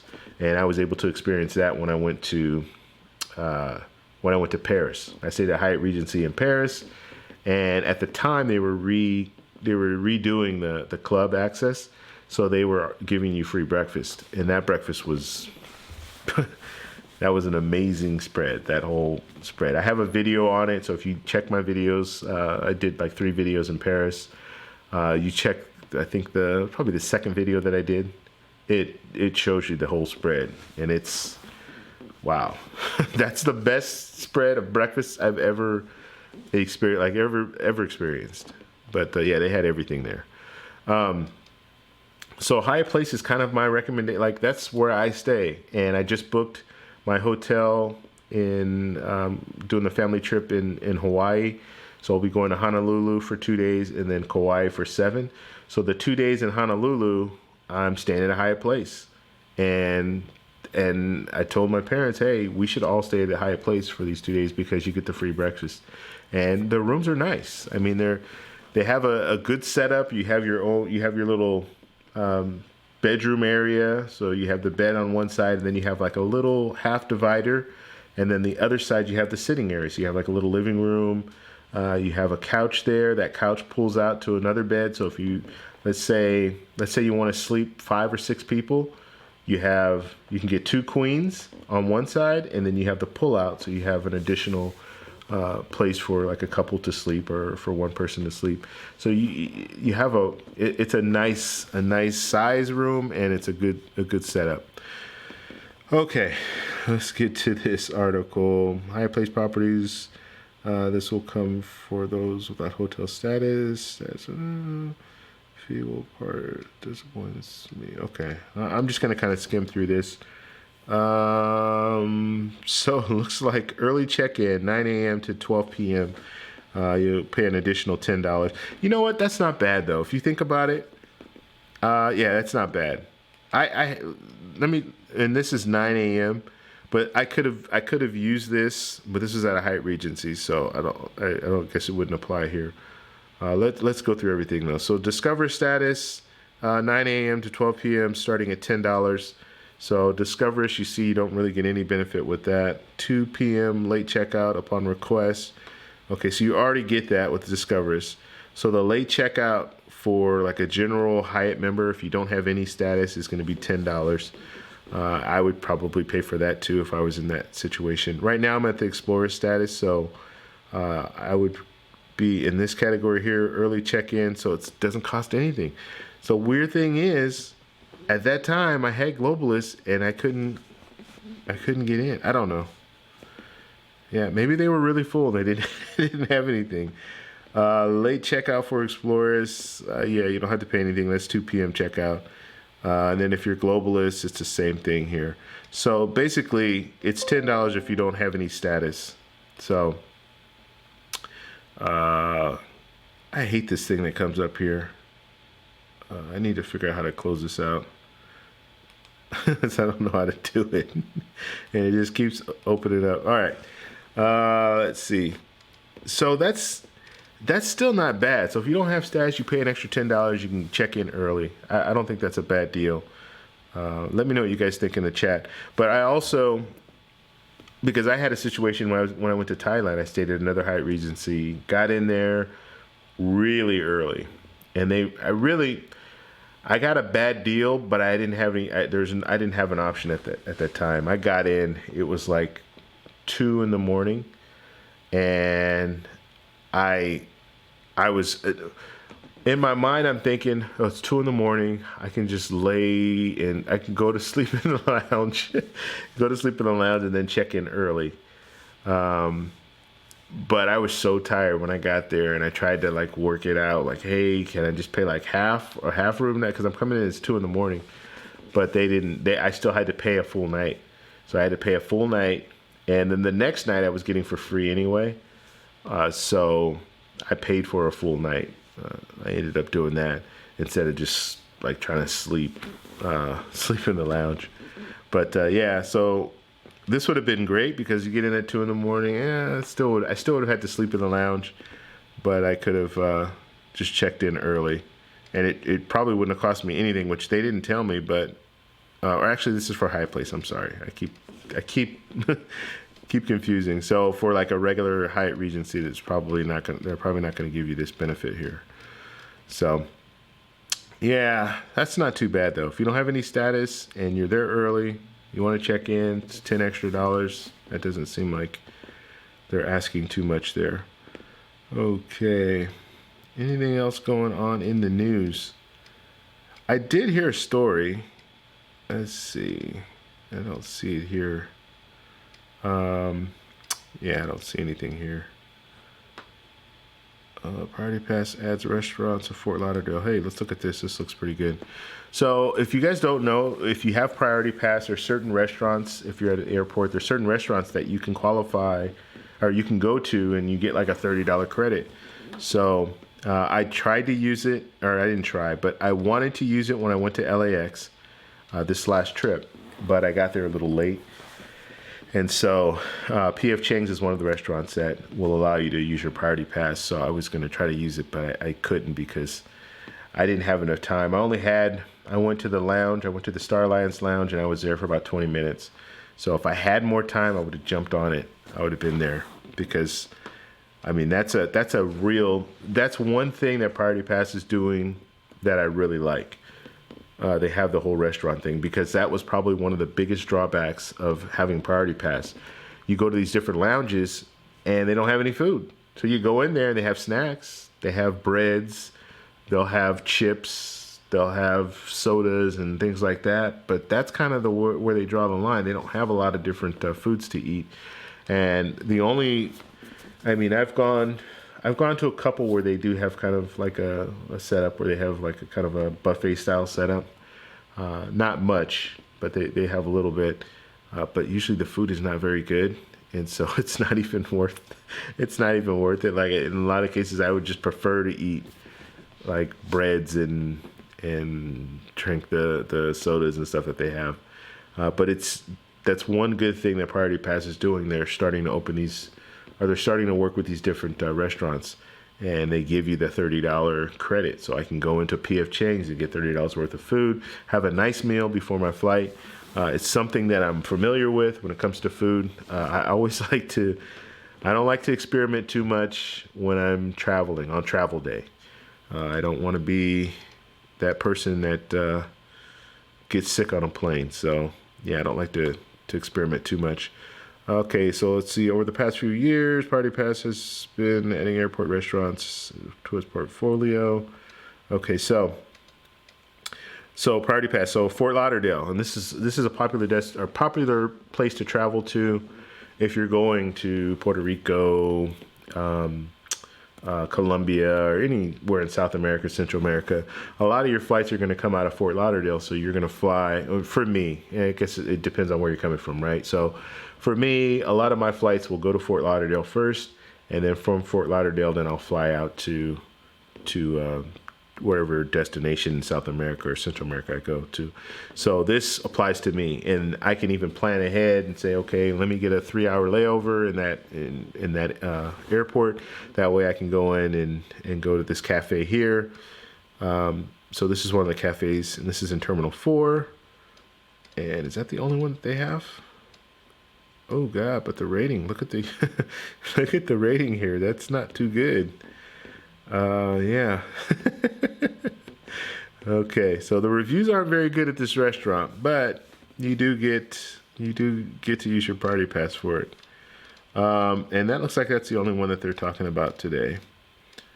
But it's still free food, right? I'm getting $28 of free food. So yeah, it's free food.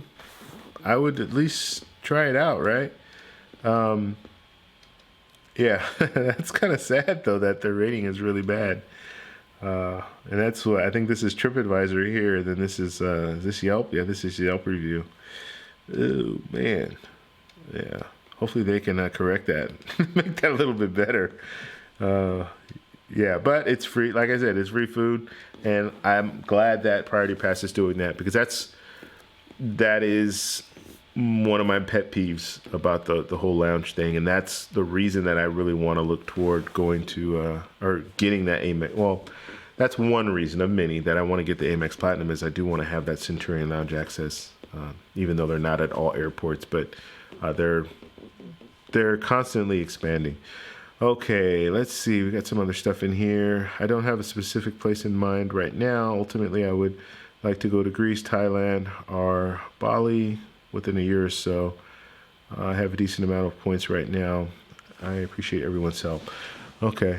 Yeah, Vincent, in that case, you do want to travel overseas. Delta's probably your better option. Although, like I said, I did use my Alaska points for my Thailand trip.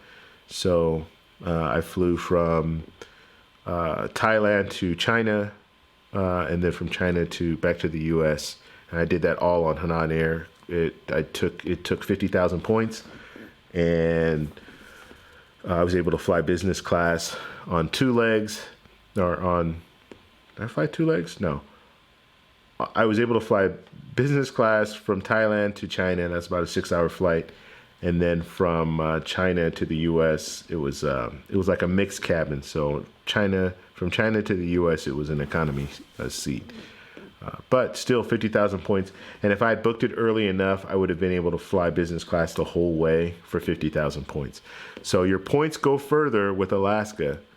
I don't know how many points a one-way business class seat is on Delta, but I would imagine it's over 60,000. It's probably going to be in the neighborhood of 75 to 80,000 points. So you can just kind of see there. You can see the difference there. But if you have cards that have transfer partners, because the thing is, you can transfer into Delta if you have the right cards. So if you can transfer those points into Delta, you're not going to be able to transfer points into Alaska. So that's something also to think about. So let's say, like you said, you have other points already. You know, if you have points that transfer to Delta, then you're gonna be a little bit better off, because you can top off. Like, you get the 60,000 sign up bonus, and then now you can top off those points to get to 80,000 or whatever you need to fly. And I'm talking like I'm flying. Like, if I'm flying, I'm looking for a business class seat. That's what I'm trying to say. Okay, easy. What chains are you loyal to? Hilton. Got a good resort in Bali. Okay, so I think Easy's talking with Vincent about this. I have Hilton, Ascend, and a Bonvoy, Hyatt. I fell out. Okay, so he's got pretty much everything. Let's see, Easy, Bali. This is Hilton, Grand Hyatt, St. Regis. Those three are far away. The best terms of resorts. Okay, cool things. Airline is best to get there. I have 50,000 UR, 50,000 MR. Right now I can transfer to a partners. Yeah, so yeah, I would definitely go with Delta. Just reading some of the stuff that you just posted right now about your points. Okay, I say Singapore. What's going on, Dave? Hey guys, how's it going? So I have 6 priority passes. What about you guys?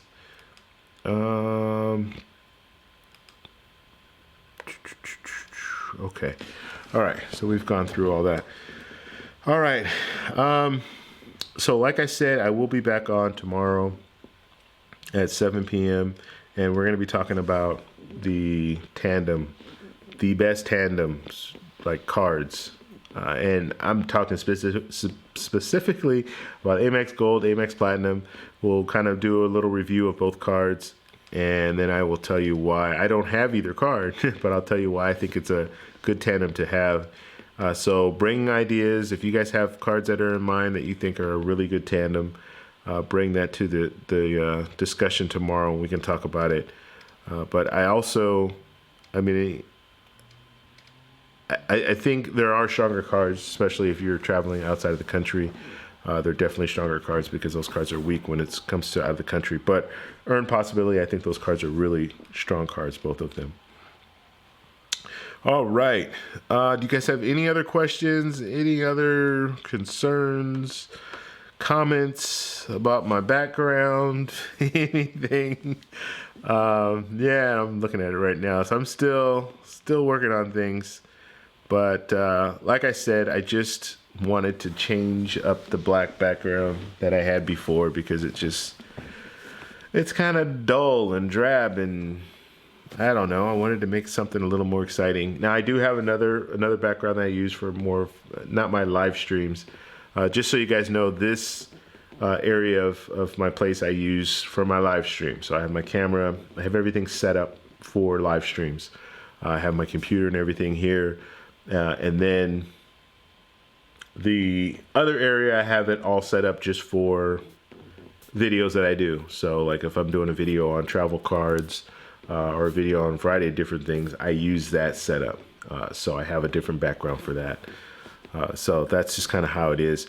So I had this whole black background for the longest. I'm thinking, you know what, I want to change it and make something else. But one of the things when it comes to these whole sets and things like that, it might look a little like, oh, you just put stuff together. It's not hard. But yeah, for a person that's challenged, what's the word? I don't know, like design challenged when it comes to like interior design, that kind of stuff. Yeah, I'm single.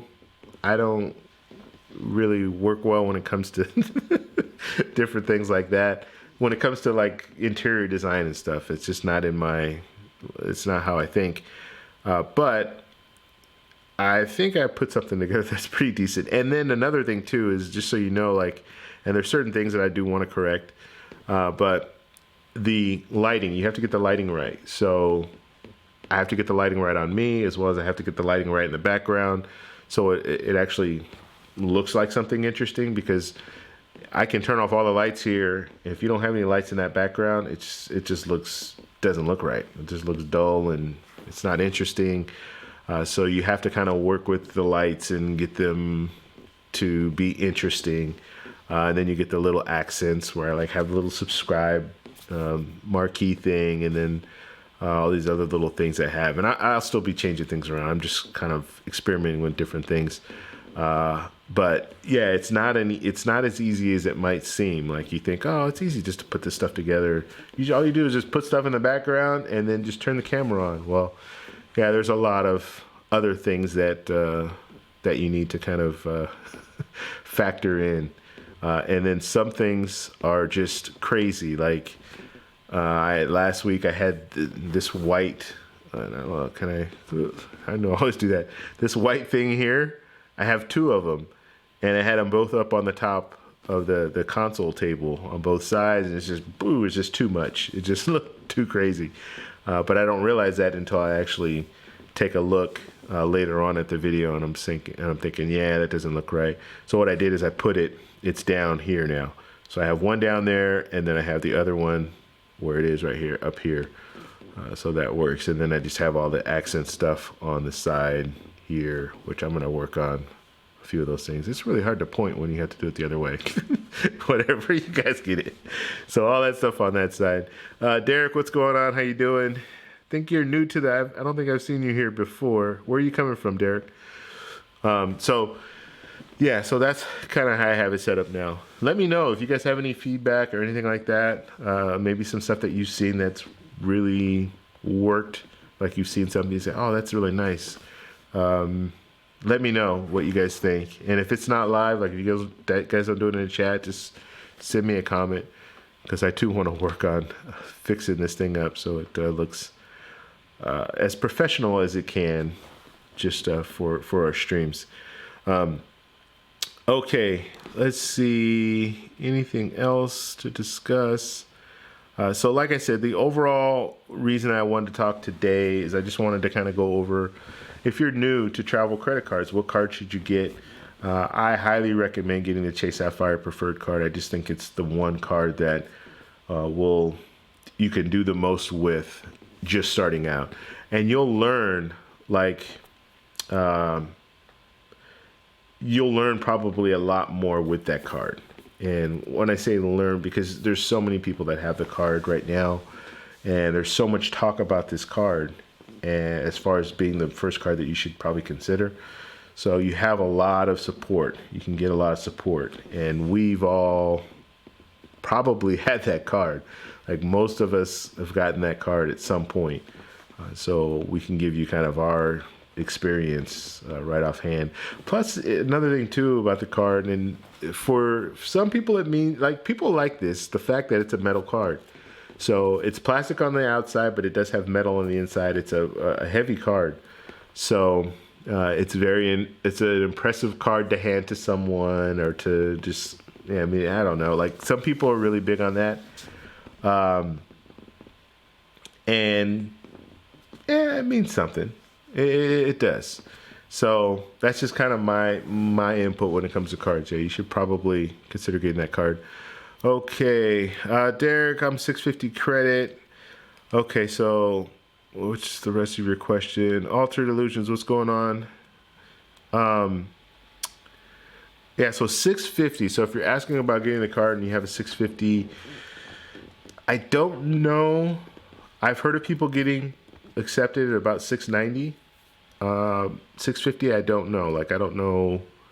You might have some problems. What I would recommend doing if you're at 650, if you do have an account with Chase, that's great.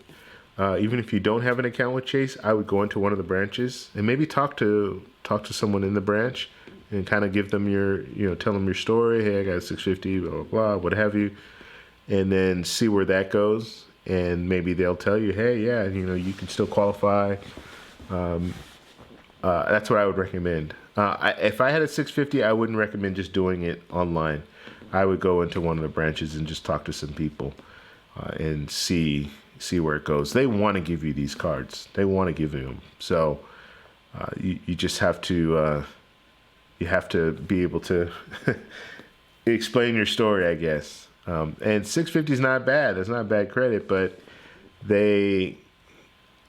I've heard of people easily getting it at 720, 700, 720. But when you get into the sixes, you might want to do a little more legwork. Get out there and go to one of the branches if they're in your neighborhood. And I'm finding this out, like in California, Southern California especially, I could speak for. They're everywhere. I mean, there's a Chase. We have Chase, Bank of America, and Wells Fargo, and they're pretty much all over this area here.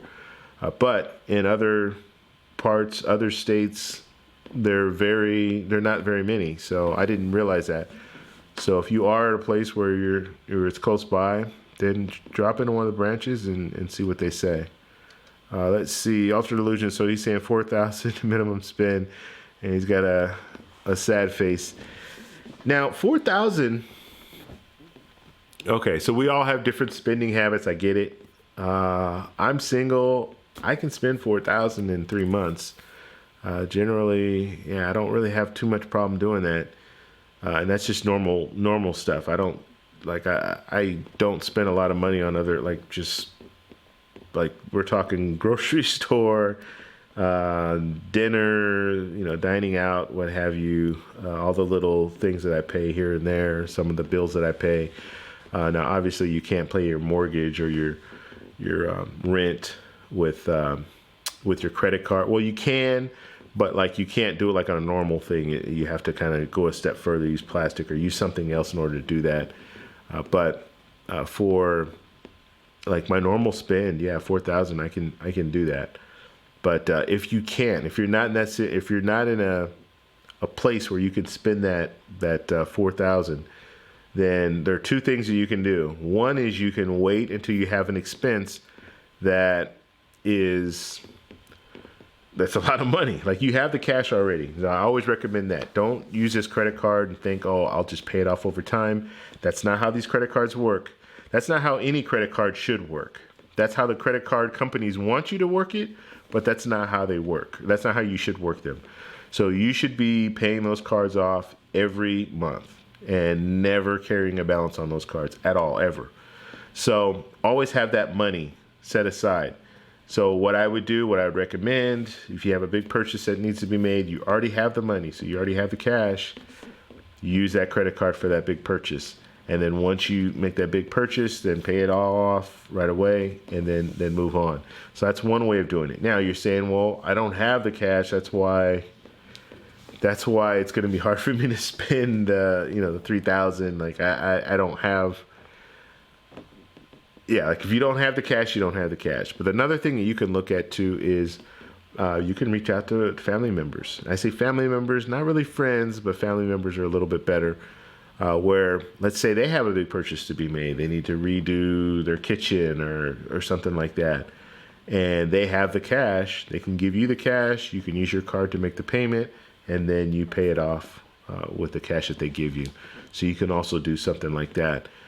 To hit the minimum spend, but you must hit the minimum spend. Don't get these cards if you're not sure about hitting the minimum spend, because now you're putting yourself in a bad situation, because you'll get a card, you won't hit the minimum spend, so you don't get this, in this case, the 60,000 points, and that hurts because it takes a while to earn points to get just think of it this way: you don't hit the 60,000.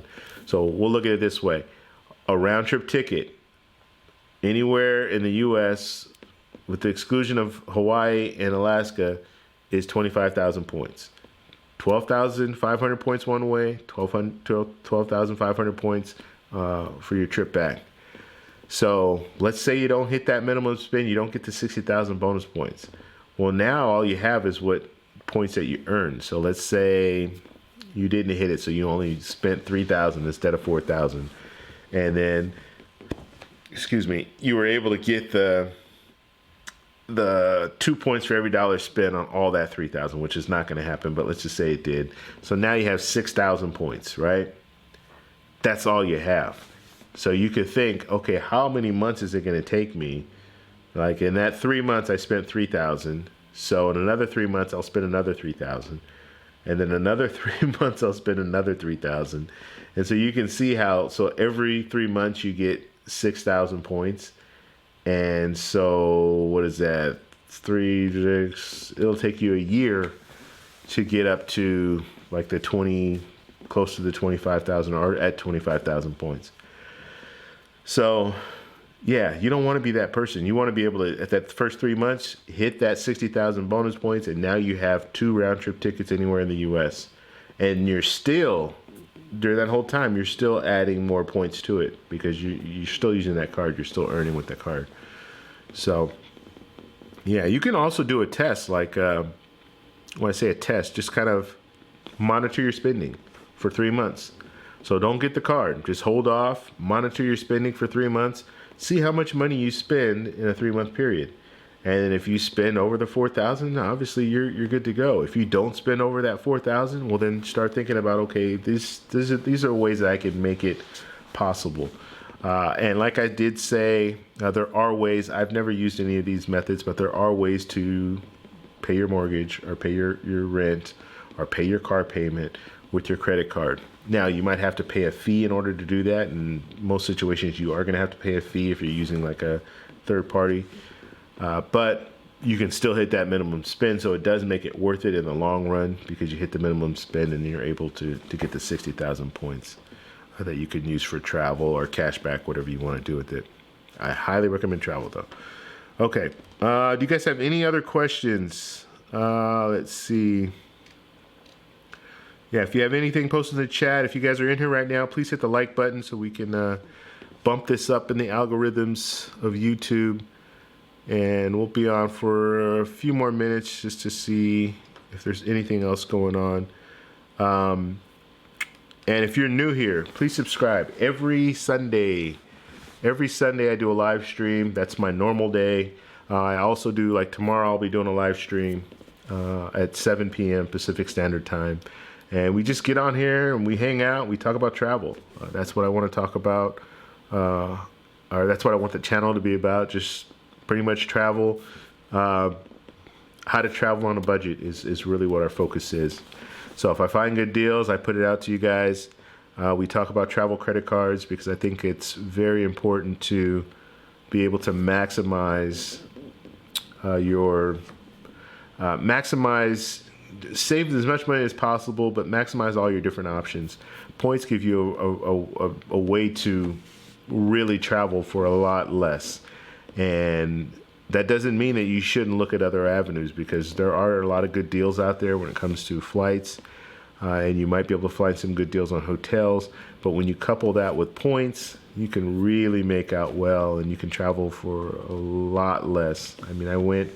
the last trip I did was to Colombia, and I just got back a couple weeks ago, and that was an amazing trip. I paid a little bit more on that trip than I normally do for one main reason, and that's because I went to Carnival in Barranquilla, Colombia, and Carnival, everything is expensive. My flight, I booked it about 3 weeks before leaving. So I had to pay $75 extra for that. And then I paid for a hotel, I was paying $100 a night, $114 a night. I stayed there 4 nights. And so that was $400 just for that. And I normally don't pay that much in Colombia. I'm just talking Colombia because Colombia usually rooms, those same rooms are going for like $50 a night on a regular night. But because it was Carnival, they hiked it up. So I was paying a little bit more. So in a normal situation, I could save a lot more money, but in this situation, I had to pay a little bit more. And then I went to Medellin for 5 days. Now, my trip to Medellin, or it was all in the same trip, but my flight to Medellin wasn't very expensive. I paid that outright. It was it was $135. And that was a business class seat. to Medellin.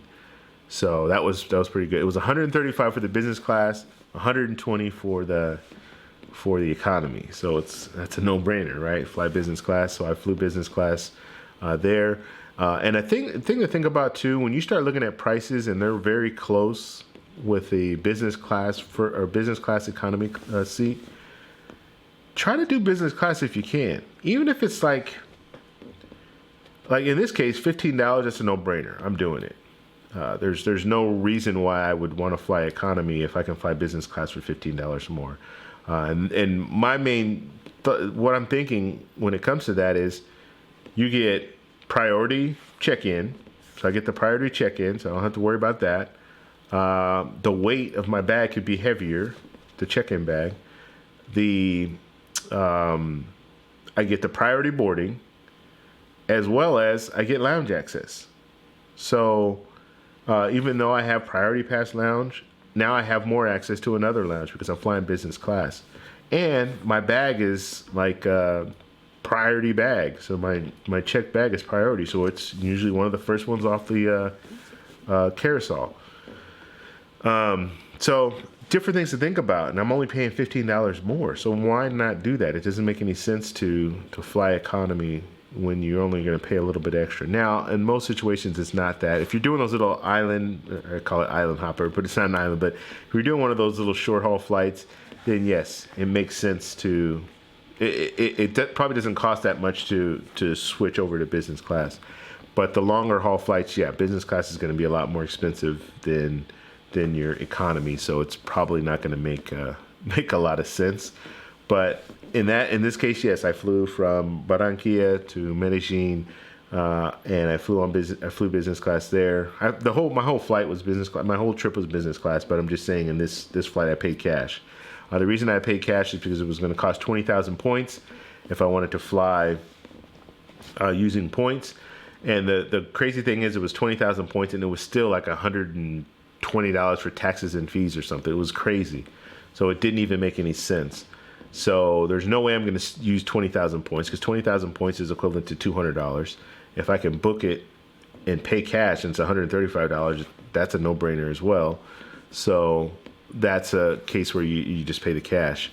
And so I would stay in Medellin for 5 days, and I got an Airbnb. It was $29 a night. So that came to a little under $200 for 5 nights there. And that's kind of like a normal situation for me. Like I'll stay at Airbnb or I'll stay at a Hyatt. I'll use points plus cash, and then I can really maximize and not have to pay that much money when it comes to out-of-pocket cash. So this trip I did, it was 9 days, and I was still able to get it under $1,000 for the whole trip, for the airfare, hotel, and all that. So that was good. And I usually limit myself, and I try to do it for under.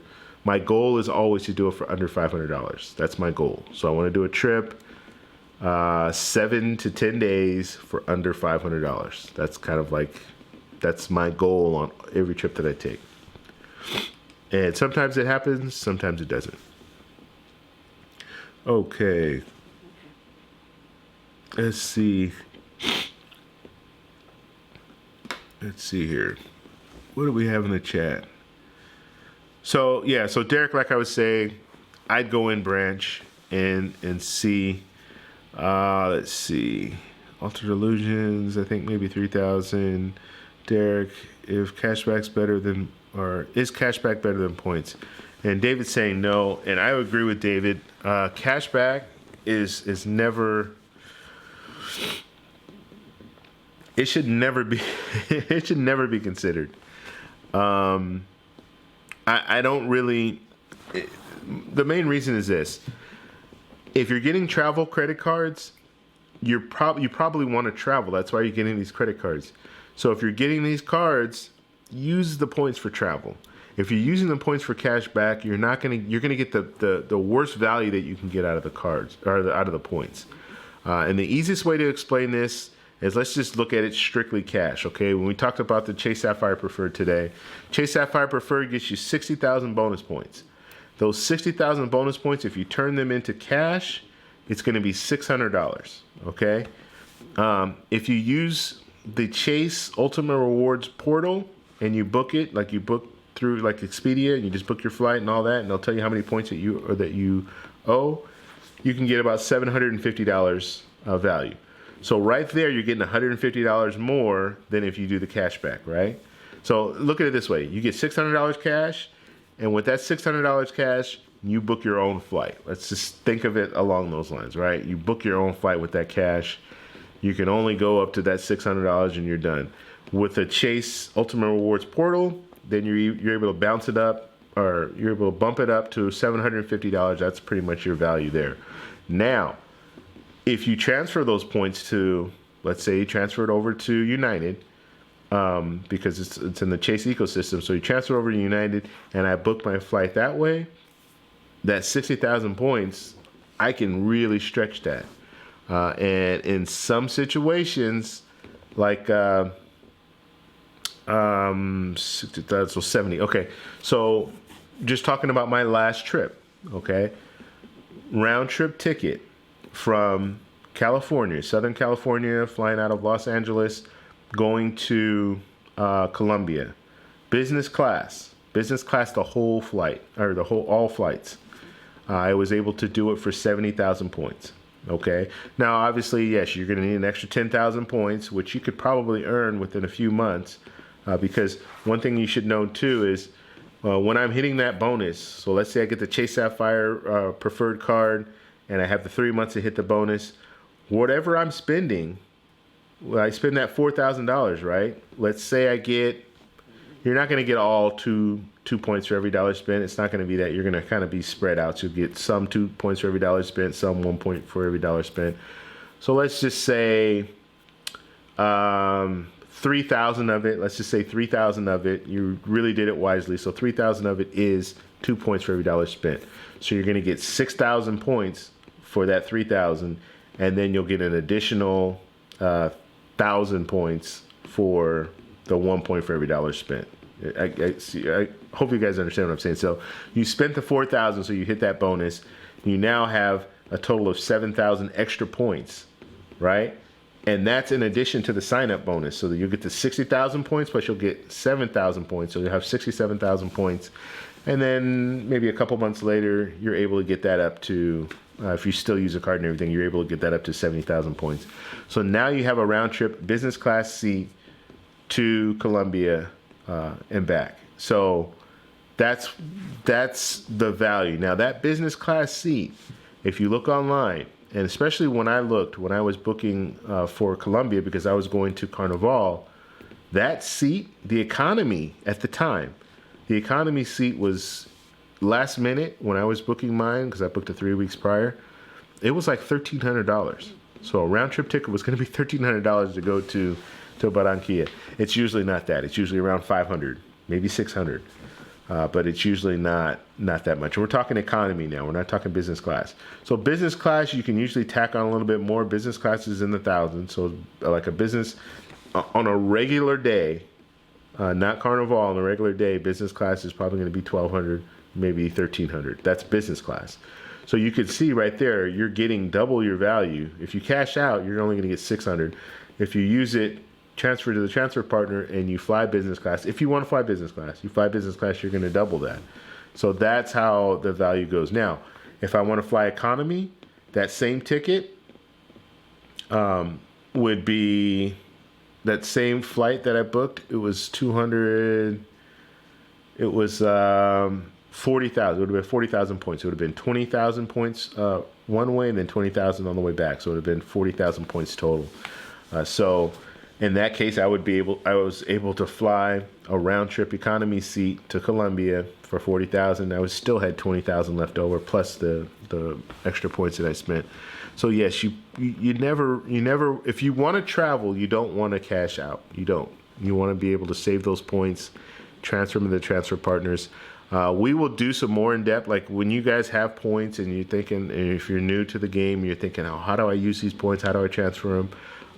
Hit me up and we can walk you through how to do that. Like we can even do some live streams, just going online and looking at some of the different different airlines and how many points they charge and all that.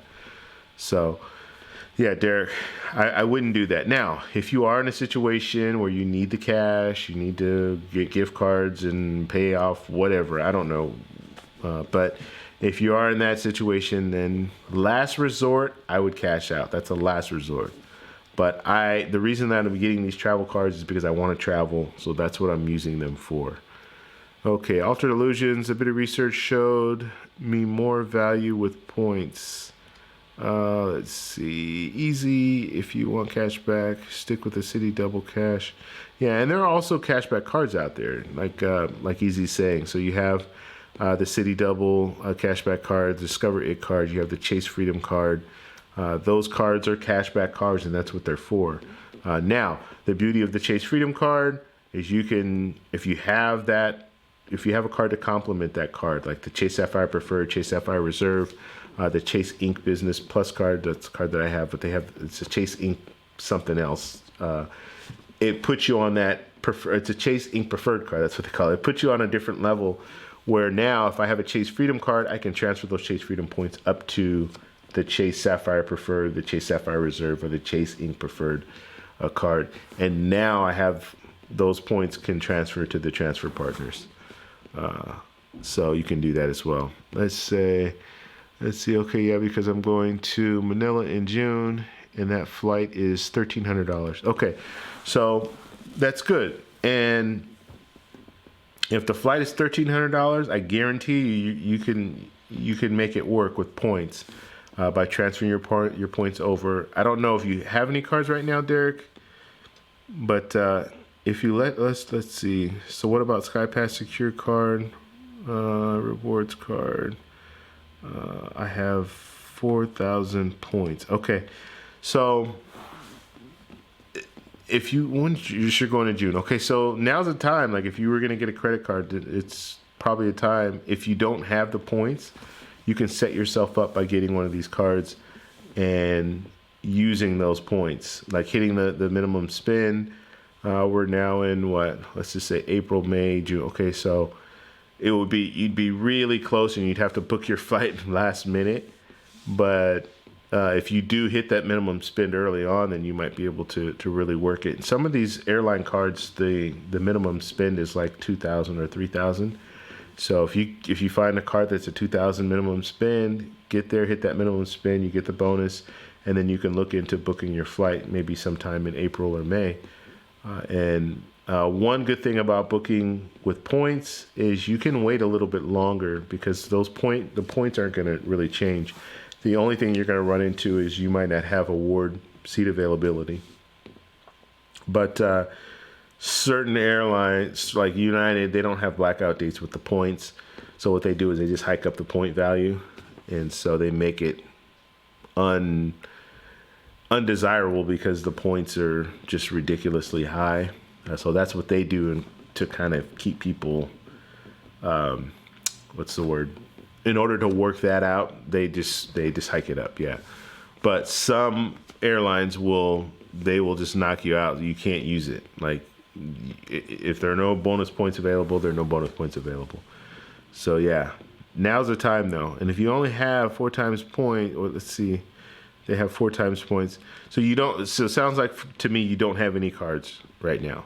So if you're starting from scratch, look at one of those cards and try to hit the minimum spend as soon as you can, and then get that bonus, and then you'd be able to use those points to fly to these to Manila, and do some research. Find out how many points it takes. I don't know offhand, but if you do get on, let's say.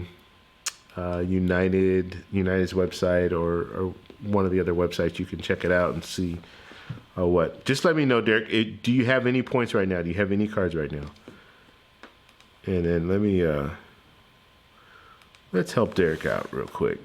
So I think I can see what's out there.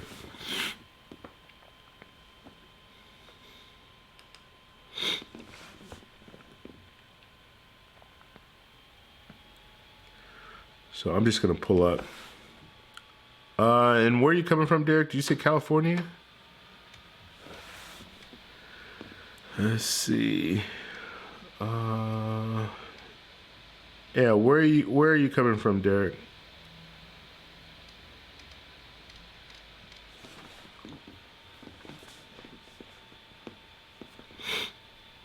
So Baltimore. Okay.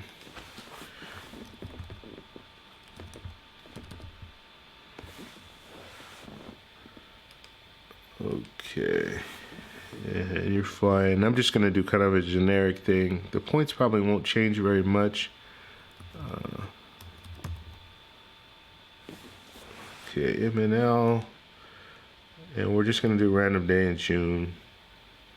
I just want to see what's out there. And now, with points, just be aware you're going to have to be pretty flexible. That's just the nature of points. Capital One Quicksilver cashback. Okay. That's not going to help you that much. Let's just look at what we have here. So what I do is I'm just using United, and different airlines. Obviously, you're going to have different value. Like you're going to be better off with different cards, or not better off. You're going to have different point values with different cards. But with this, book with miles is what you check. You're going to want round trip. And so then you hit, and I have it on business class, which I shouldn't. It'll still show me. Okay. Oh, you guys saw my information there. Go away, go away. Okay. Oh, now it's, all right. I don't want to look at all that. All right. Wow. Wow, that's a lot. Okay, so this is crazy points. Okay, so maybe United's not the way to go. And I have it business first, but even economy, I'm looking at economy here, it's still 90,000. Okay, looks like, so like I said, you do have to be flexible. And 90,000 is what's showing up, and I just put a random date, okay? So if I do move around a little bit, I thought I saw 40,000. Where was that 40,000? Oh, it keeps bouncing me back. So here's economy. Okay, so if I fly out on Wednesday, you got 40,000 here. So that's what you would be doing there. Sunday, you get another 40,000 on a Sunday. So if you're flying economy, there is a 40,000 here somewhere. Here it is right here. So this is a 40,000. You have 2 stops though. It's a 30-hour flight. So you do have to be flexible if you want to use points. $22. This is a one-way ticket, so $22 up. That's the taxes and fees. And then let's see if they'll push me out here. On the way back, we have, okay, so here's another 40,000 here. And that is 32-hour flight. So these are going to be some long flights. Okay, it's keep pushes me through. So 80,000 points is kind of what you'd be looking at. And this is just ballpark, looking at June. 80,000 points is kind of where you would be. So what you can do, though, is you can be a little more creative in a sense. And this is just United. Like I said, you can go on some of the other airlines. Alter Illusion is talking about Skyscanner. You can check that out. They can give you some more information. Ward Travel is another place where I haven't gotten on there yet. I need to get on that site where they'll also tell you what your points can get you. But in a situation like this, yeah, 80,000 if you're going to fly with United. So if you have the Chase ecosystem, Chase Sapphire Preferred or Chase Sapphire Reserve or Chase Inc. Business Preferred, all those cards, they would put you in that ballpark where you can transfer directly to United. Or you get the United card. 75,000 points if you get the business card. That's the one that I just got, the Explorer business card. And that's after spending, you have to spend $5,000 so to hit the bonus on that one. So it's a little bit more than your average card. But you can make it happen. You can definitely make it happen.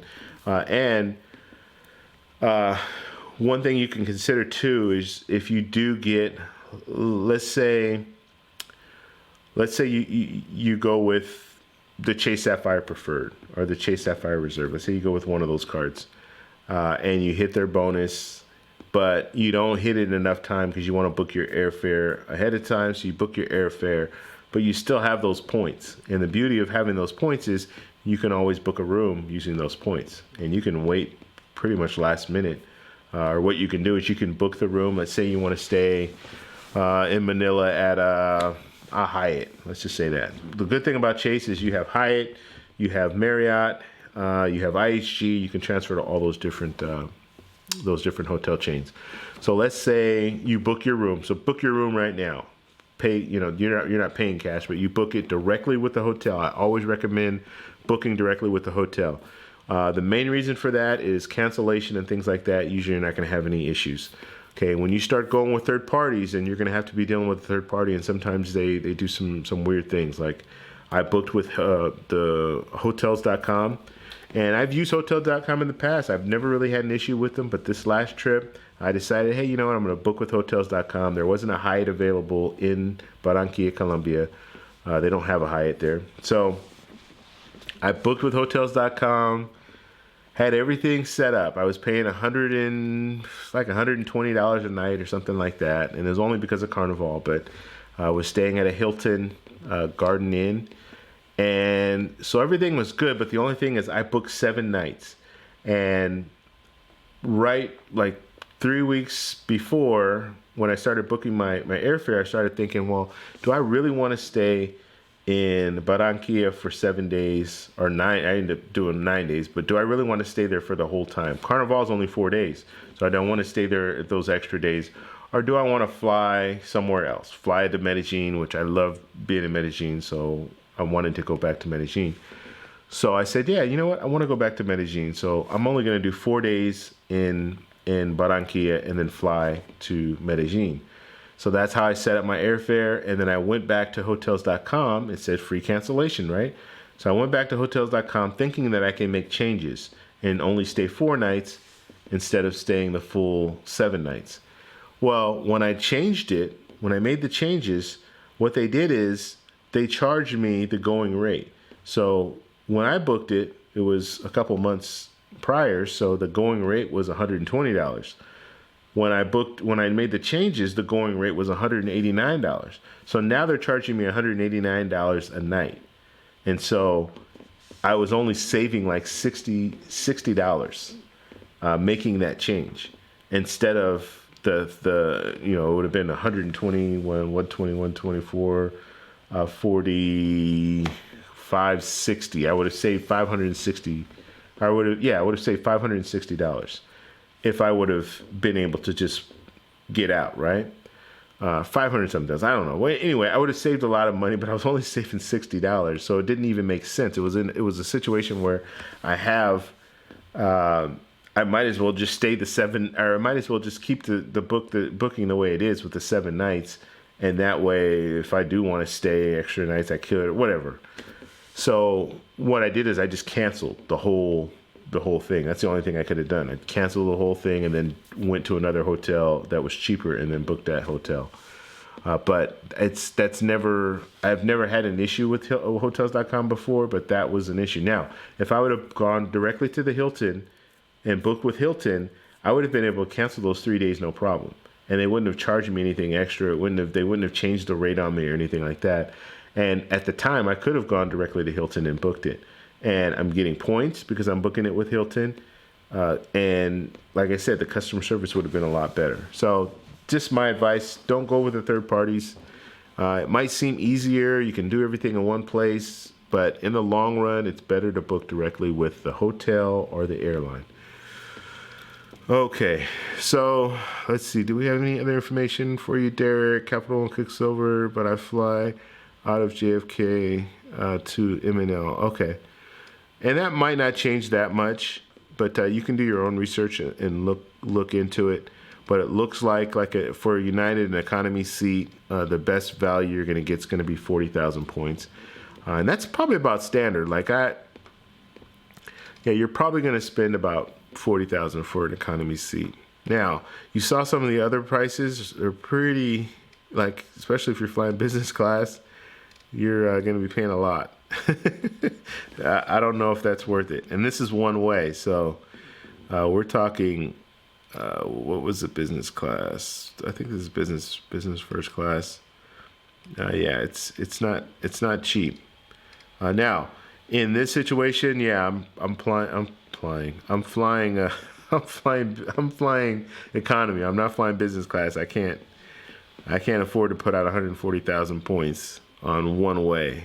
So 280,000 points to fly round trip. Yeah. What's going on, Nika?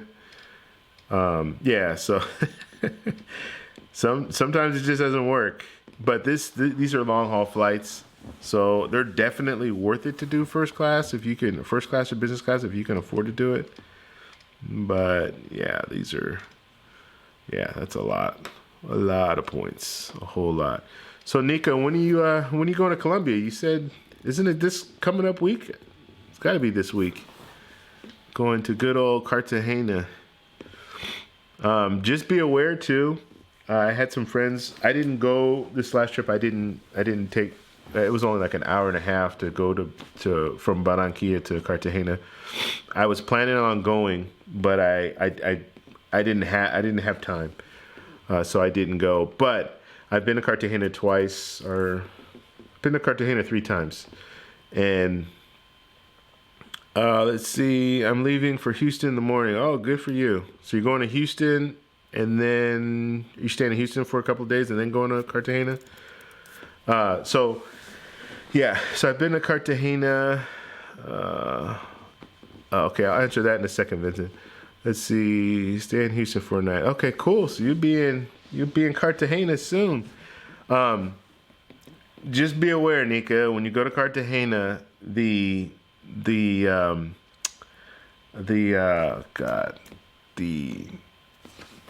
not really panhandlers, people trying to sell you stuff. It is ridiculous now. It was bad back then when I went. And that was the last time I was there was this is probably about 2.5 years ago. I was in Cartagena, and you just have people trying to sell you stuff constantly. If you're in the Boca Grande area, I don't know where you're staying, but if you stay in Boca Grande, even the walled city, if you stay in that area, it's just, they're one after the other. You just have people trying to sell you stuff, and they're very aggressive. So no means they're going to keep asking you. And I noticed this too when I was in Medellin. They're very, they're not rude, but they're very, no is not no. No is not no. Okay, yeah, you're staying at Hyatt, so you're going to be in Boca Grande. That Hyatt, you're going to love that place. I haven't stayed there yet. I will stay there, but I've seen it. It's a beautiful place. Like, it's right there, right on the water. Now, you've never been to Cartagena, so just to prepare you, the beach in Cartagena in Boca Grande is not like a beautiful white sand beach. Okay, it's kind of like a muddy sand color. So it's not the most elegant beach that you're ever going to see. You can go on an excursion. I would highly advise you going on an excursion to like the islands there. So they have some islands and they have some really nice beaches there. So I would recommend doing that, doing at least one excursion out there. And I know you travel with your friends, so you guys can all get on that boat and go. I just put a video out, and it's funny. This video, I don't know what happened. I posted it for whatever reason it got deleted, but this was a while ago when I posted it. So I still had it, and I realized it wasn't in my little set of videos. So then I reposted it. So I reposted it like a couple weeks ago. But it was a trip of me and my buddy going out to one of the islands. When we went to one of the islands, it wasn't the nicest beach. We could have gone to some other like white sand beach. We went to kind of I think we did the cheaper excursion. But that you just be prepared. Yes, you're going to be at a nice hotel, but the beach right out front it's not the nicest beach. And yeah, you're going to have panhandle. You're going to have people asking you to buy things constantly your whole time there. That's just, it's gotten really bad. I don't know what they need to work on, like doing something, because I think it really gives you kind of a bad experience when you have people just asking you constantly to buy stuff. And like I said, when I was in Medellin, it was the same thing, like constantly. People were just asking you to buy things. And it's not like, I don't know, like certain places you go and they'll kind of ask you, but then they'll leave you alone. Like I was in Thailand, you have a few people ask you, but then they'll leave you alone. And they kind of work as, I mean, I'm sure they're working as a team. There are a lot of people asking you. So they kind of see, okay, yeah, they're not really responsive to buying stuff. So I'm not going to keep asking them. But in Cartagena, for whatever reason, you have a lot of that going on. Like people just asking you time after time after time to buy these little things. And when I was in Medellin, it was a very similar situation, and it gets kind of annoying at times. Like I went on a date out there. I'm hanging out with this girl. We were sitting. A lot of the restaurants have the sidewalk. They have the sidewalk where you can sit out on the sidewalk and have dinner and stuff. It's still within a gate. Like there's a gate around it and everything. So we're sitting there having dinner. And I didn't think anything of it. You're like, I want to be outside so I can see out and enjoy the city and all that. But we're sitting right on the rail, and we had at least 10 people come by asking for money or asking. Some people just ask for money. Some people have things like they'll have like little candies and stuff that they want you to buy from them. But it's just constant. And it's not like it's no gracias, like no thank you. And then it's something else. Like there's, can I have money? No, thank you. And then they ask you something else, and no gracias, no. And they're saying stuff. I don't speak Spanish fluently, so I don't know exactly what they're saying. Some of them will come up with their kids and do that thing, or they're asking for money and they have their kids with them. And so I get it. You're in a third world country. I shouldn't even say third world because they're pretty. I wouldn't consider Colombia third world, but you have people that are very poor in the country, so they do need money. I get that, and part of my heart says yes, I should be giving them stuff, but it does, and I don't mind. Like I don't mind giving people stuff, and I've even had food. Like when I was in Medellin, I had extra food, and so I gave it to one lady that came by. She was asking for stuff, and I had my leftovers from my dinner, and I was still sitting at the table, and so I gave her that.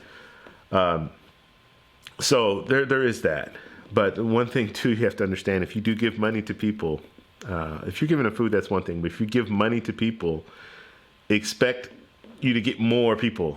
You know what I mean? Like if they see, oh, he gave him 2,000 mil, or 2 mil. Then you're going to have other people that are going to be hitting you up because that's how they work, right? You see, oh, he gave him 2 mil, so he's going to give me 2 mil. And that's kind of how it works. Like there's entertainers, they play music and stuff for you and all that. And I've gone, like I have my videos, so I'm doing video and I give one guy money. Well, there's 4 guys in the group, right? So now this other guy wants money. This other guy wants money. So they all want money, right? So yeah, just be prepared for that, Nika, because that, yeah. It's pretty strong there. There's a lot of people asking you for stuff. You can't really relax in certain environments because they'll ask you for that kind of stuff on the beach. Now, if you're in the walled city, it's a little less going on. But if you're out at the beach, yeah, you're gonna get that all day. Okay. So Nika says she'll be there on Sunday. Yeah, I really want you guys send me some pictures or something from that hike because I want to go there too. And I know you were trying to get there, book it free. I don't know if you were able to book a free night, but I have a couple free nights. I definitely want to go and hang out there for a little bit. They have a mall that's attached to the Hyatt, so that should be a good experience too. You got a mall right there. They have food court and all that good stuff. I don't know if they had any restaurants. The food court is nice because you have like a balcony area, so you can walk out and you can sit out there and eat and see the beach and all that. But I don't know if they had if I remember correctly, I don't know if they had any high-end restaurants that are in the mall. A lot of their malls are just kind of set up as a mall with shopping, but they don't really have our malls. Well, I could speak for Southern California. Our malls usually have high-end restaurants, P.F. Chang's, what are those? The Lazy Dog Cafe. I like that place. Cheesecake Factory. They're like in the mall, like they're all set up in the mall. But my experience in the malls in Colombia, a lot of them will have the food court, but they'll have a pretty big food court, and then they'll have like the regular just shopping, but they usually don't have like the big chain restaurants. Okay. You've been to the Pink Lake? No, I haven't been to the Pink Lake. You're talking about like that colorful lake? I want to go there. Kona, something or other, where it has all these flowers and stuff underneath the water, so it makes the river look like it's like Blood River, I think they call it. I think that's what you're referring to.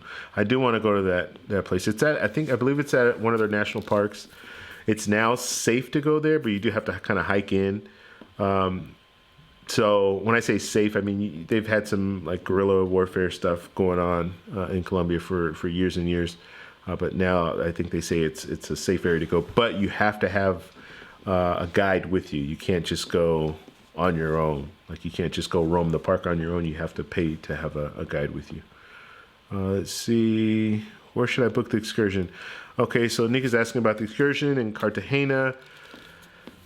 Okay, so I personally like waiting until I get there. But I get a good idea of what the excursions cost by going to, let's see, I'll show you this site real quick. Viator. So I will go on Viator. Let me pull this up so you guys can see it. So this is a good site to go to get an idea of how much things cost. So, Cartagena. So let's say I'm going to Cartagena and I want to know, okay, what kind of excursions do they have out there in Cartagena? Then you just type in Cartagena, and why are they only showing me these two? Usually they have a bunch. Let's see. I don't need to put the dates. Okay, let me just click all these. Okay, I don't know why it's only showing me two. Okay, I don't know why it's just only showing me two, which is irritating because I know there's more. Let's see. If I type, yeah, why is that? Let's see.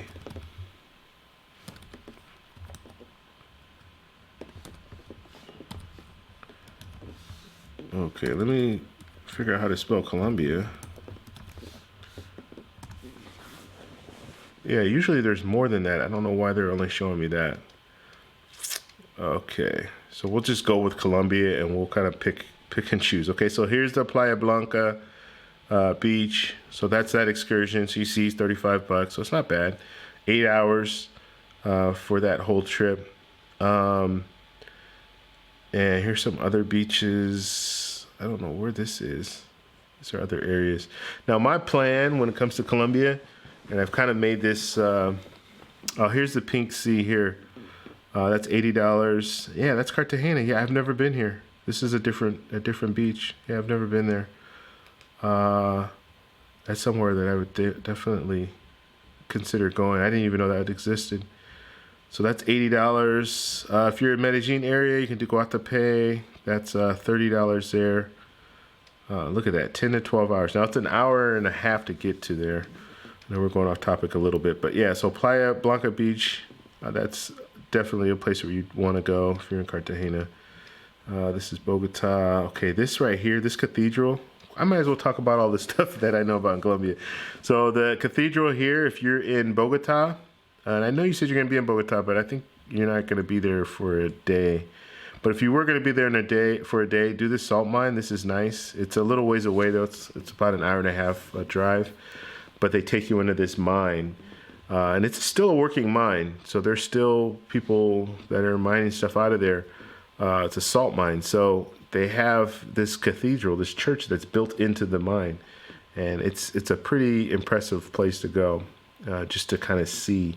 They have all these different colors.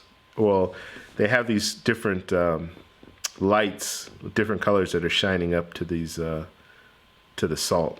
and so it really makes it look nice. Okay, day trip. I think this is another beach, obviously, and I think this is in Cartagena as well. You just have to click on them, but Viator is where I go first. But then once I get there, then that's when I'll actually I'll book my trip. You can still book it on Viator because Viator it's an online site, so you can still get on there, use your credit card, and book it that way. Or you can just go to some of the different places, the excursion places, and just tell them, hey, I want to do this excursion or that excursion. Most situations, if you're there, you can get a better deal. And everything is negotiable in Colombia. So you can always kind of work that deal out, bring the price down. I don't know how many people you're traveling with, or if you're traveling alone or what have you, but if you are traveling with people, you can really work the price down that way as well. It's more than one person, all that good stuff. Let's see some of the other stuff. This is Guatapé. This is nice. So this is like the backdrop of Guatapé. And you have this nice these rivers. It's like a dam that they opened up, and so now it turned into this lake here. That's pretty nice. This is the place I was talking about, Cano. So this is like the Rainbow River, they call it, but it has these flowers that are underneath the river, so it gives it all these different colors. They call it like Blood River, and that's the place that's at a national park.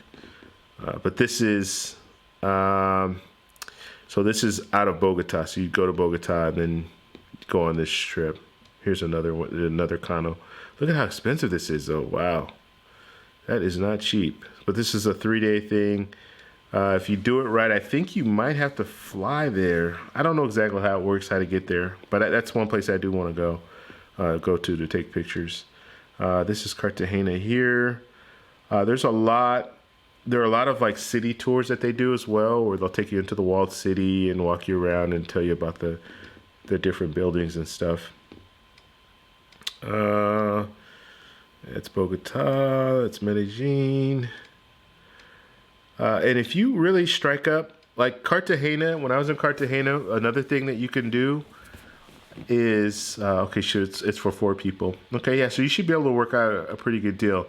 But another thing that I did, this is not going to work when it comes to taxi unless you get a larger taxi. And it's funny that you brought that up. So about the taxis, if you get in these taxis, a lot of them will do excursions for you or do excursions with you. You can negotiate those prices. So I did that when I was in Cartagena. Me and my buddy, I didn't even know that they offered anything, but like I always tell people, when you get in a taxi, always sit in the front seat. Always have someone sitting in the front seat. And I guess in your situation, there's 4 of you, you might be able to squeeze 3 in the back and then have one sitting up front. But always have someone sitting in the front seat. And the taxis are very small in Colombia, so you don't have like our traditional taxis they're big. They're like the Crown Vics or whatever. But in Colombia, those taxis, they're the little cars, so you can comfortably fit 3 people, like 3 additional people, and the driver. But 4, you might be squeezing people. I don't even know if they have 3 seat belts in the back. But anyway, the taxis, most of them will have little excursion packages that they offer. So I got in a taxi when we were in Cartagena. I'm sitting in the front seat, and I happened to notice that he had like this folder. And so I'm asking, hey, what's this folder? And so he opens it up, and it has all these different excursions in there. So basically, he took us on an excursion for the whole day. And so we were able to go to some places and some of the places that we went, they're not even on here. We went to a church, like a church way out where, like, he took us to some places that were like pretty far away. I shouldn't say far away. We went to the St. Vincent Fort thing. I know I'm doing a horrible job of explaining this.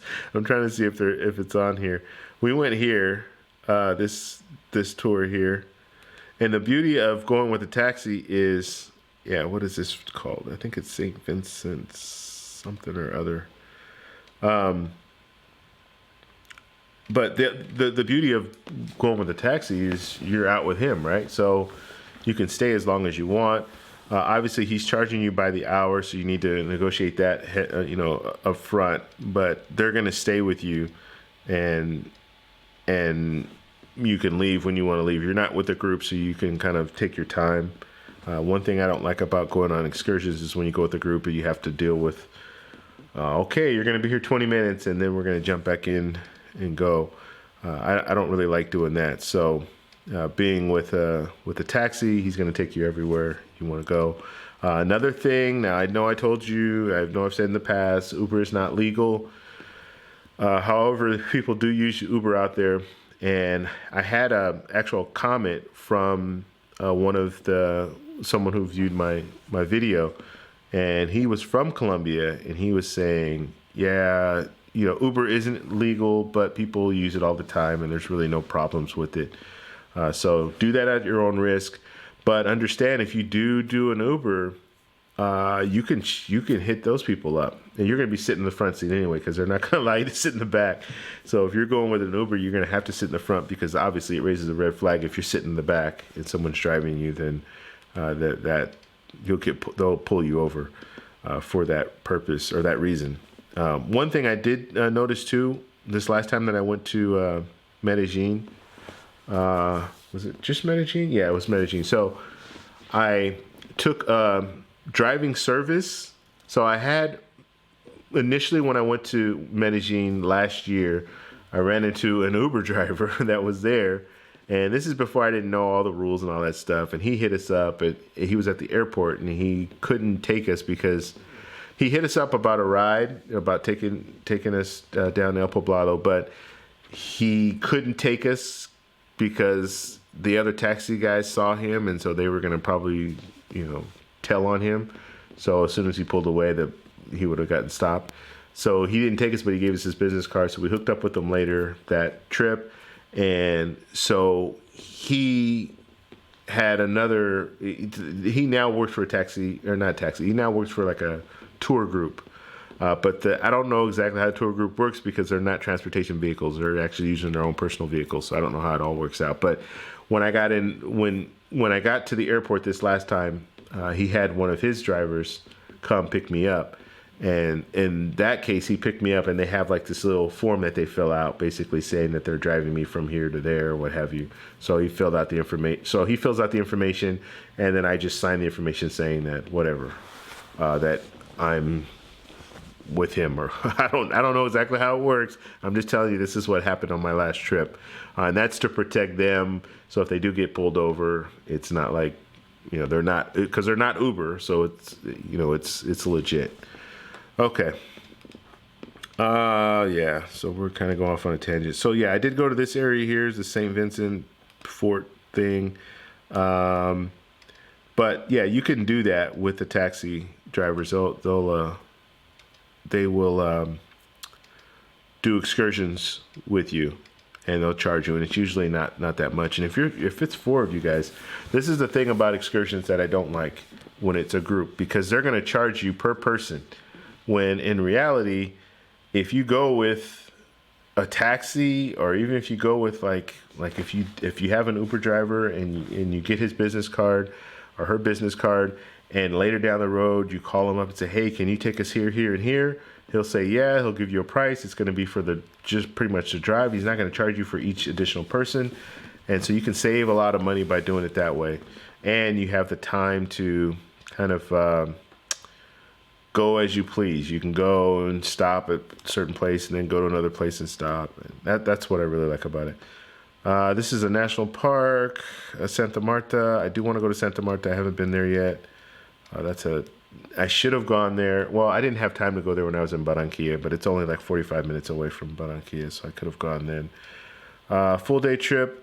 This is where I went. I believe this is the island that I went to. Yeah, I think this is it.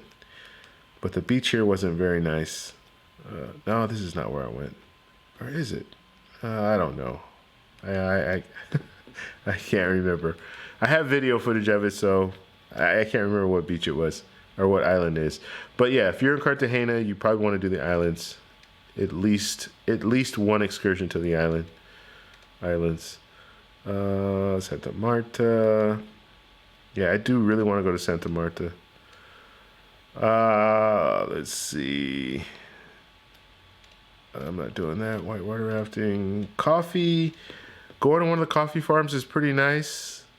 They can do full-on excursions doing that. I didn't do a full excursion. I just kind of went to, like, I had, this guy was taking us everywhere, so he took us to one of the coffee fields. And my whole thing is I wanted to take pictures anyway. I didn't really want to go on like a full-on tour, so I took pictures and then we got some of the coffee there. But that was it. So you can see Viators, it has a variety of different things that you can, different places you can go. And the good thing about it is it gives you these prices so you kind of know what the price range is. And then you just haggle. I would always try to negotiate a price. So when I get there, I would try to negotiate. If they can come down on the price, good. If they can't, guess what? You can go on Viator and book it through Viator and go that route. Let's see. Yeah, so that's all. I just wanted to show you that. So Viator, I would check that site out. And Nick, I don't know if you're spending all your time in Cartagena, but if you have some time, maybe go up to Santa Marta. It would probably be about a 2-hour drive. But just you might want to try that out. Barranquilla. I would recommend going there. I didn't have enough time to kind of, because of Carnival, I didn't have enough time to kind of really get out there and see all the different stuff that's out there in Barranquilla. So I don't really want to tell you to go there and then you're like, what do I do out there? I really didn't do much other than go to Carnival every day and do like the block parties. That was basically what I was doing out there. So yeah, I don't want to tell you, and even Santa Marta, I've never been to Santa Marta, but yeah, I've heard some pretty good things about it. And I would want to go to Santa Marta just to see how it is. Barranquilla is, it's a nice place, but you'll probably there's more to do in Cartagena. Let's just put it that way. All right. Okay. Does anybody else have any other questions or anything else they want to discuss before we take off for now? Like I said, I will be on tomorrow. I'm going to do another live stream, and we're going to be talking about the Amex Platinum and Amex Gold as a tandem. Is it the best tandem cards out there? Like, are they the best 2 cards to get for travel? That's what we'll be discussing tomorrow. Pros and cons. There are a lot of pros. There are some cons to having those 2 cards for travel. So we will talk about that. Okay. All right. So I am going to go for now, and I appreciate everyone stopping by. Before you leave, if you're new here and you haven't subscribed to the channel, please subscribe. Also hit the like button on your way out. That way it'll just kind of push it up in the algorithm, so when they start doing the replays, more people will see this video. And like I said, the more the merrier, the more people in here, the better. We had some discussion today. We had some people talking about, we had Derek come on. He was asking questions just about different cards to get and cashing out versus using points, all that good stuff. So my ultimate goal is to do this travel hangout where we just talk about different ideas on how to travel on a budget. So we can all help each other out, but the only way we can all help each other out is if we're all involved and we're all in here. So the more the merrier. That's the way I look at it. All right, so I will take off for now. Thank you guys for stopping by, and I'll be on tomorrow. So stop by tomorrow, and we'll do this all over again. All right, talk to you later. Bye.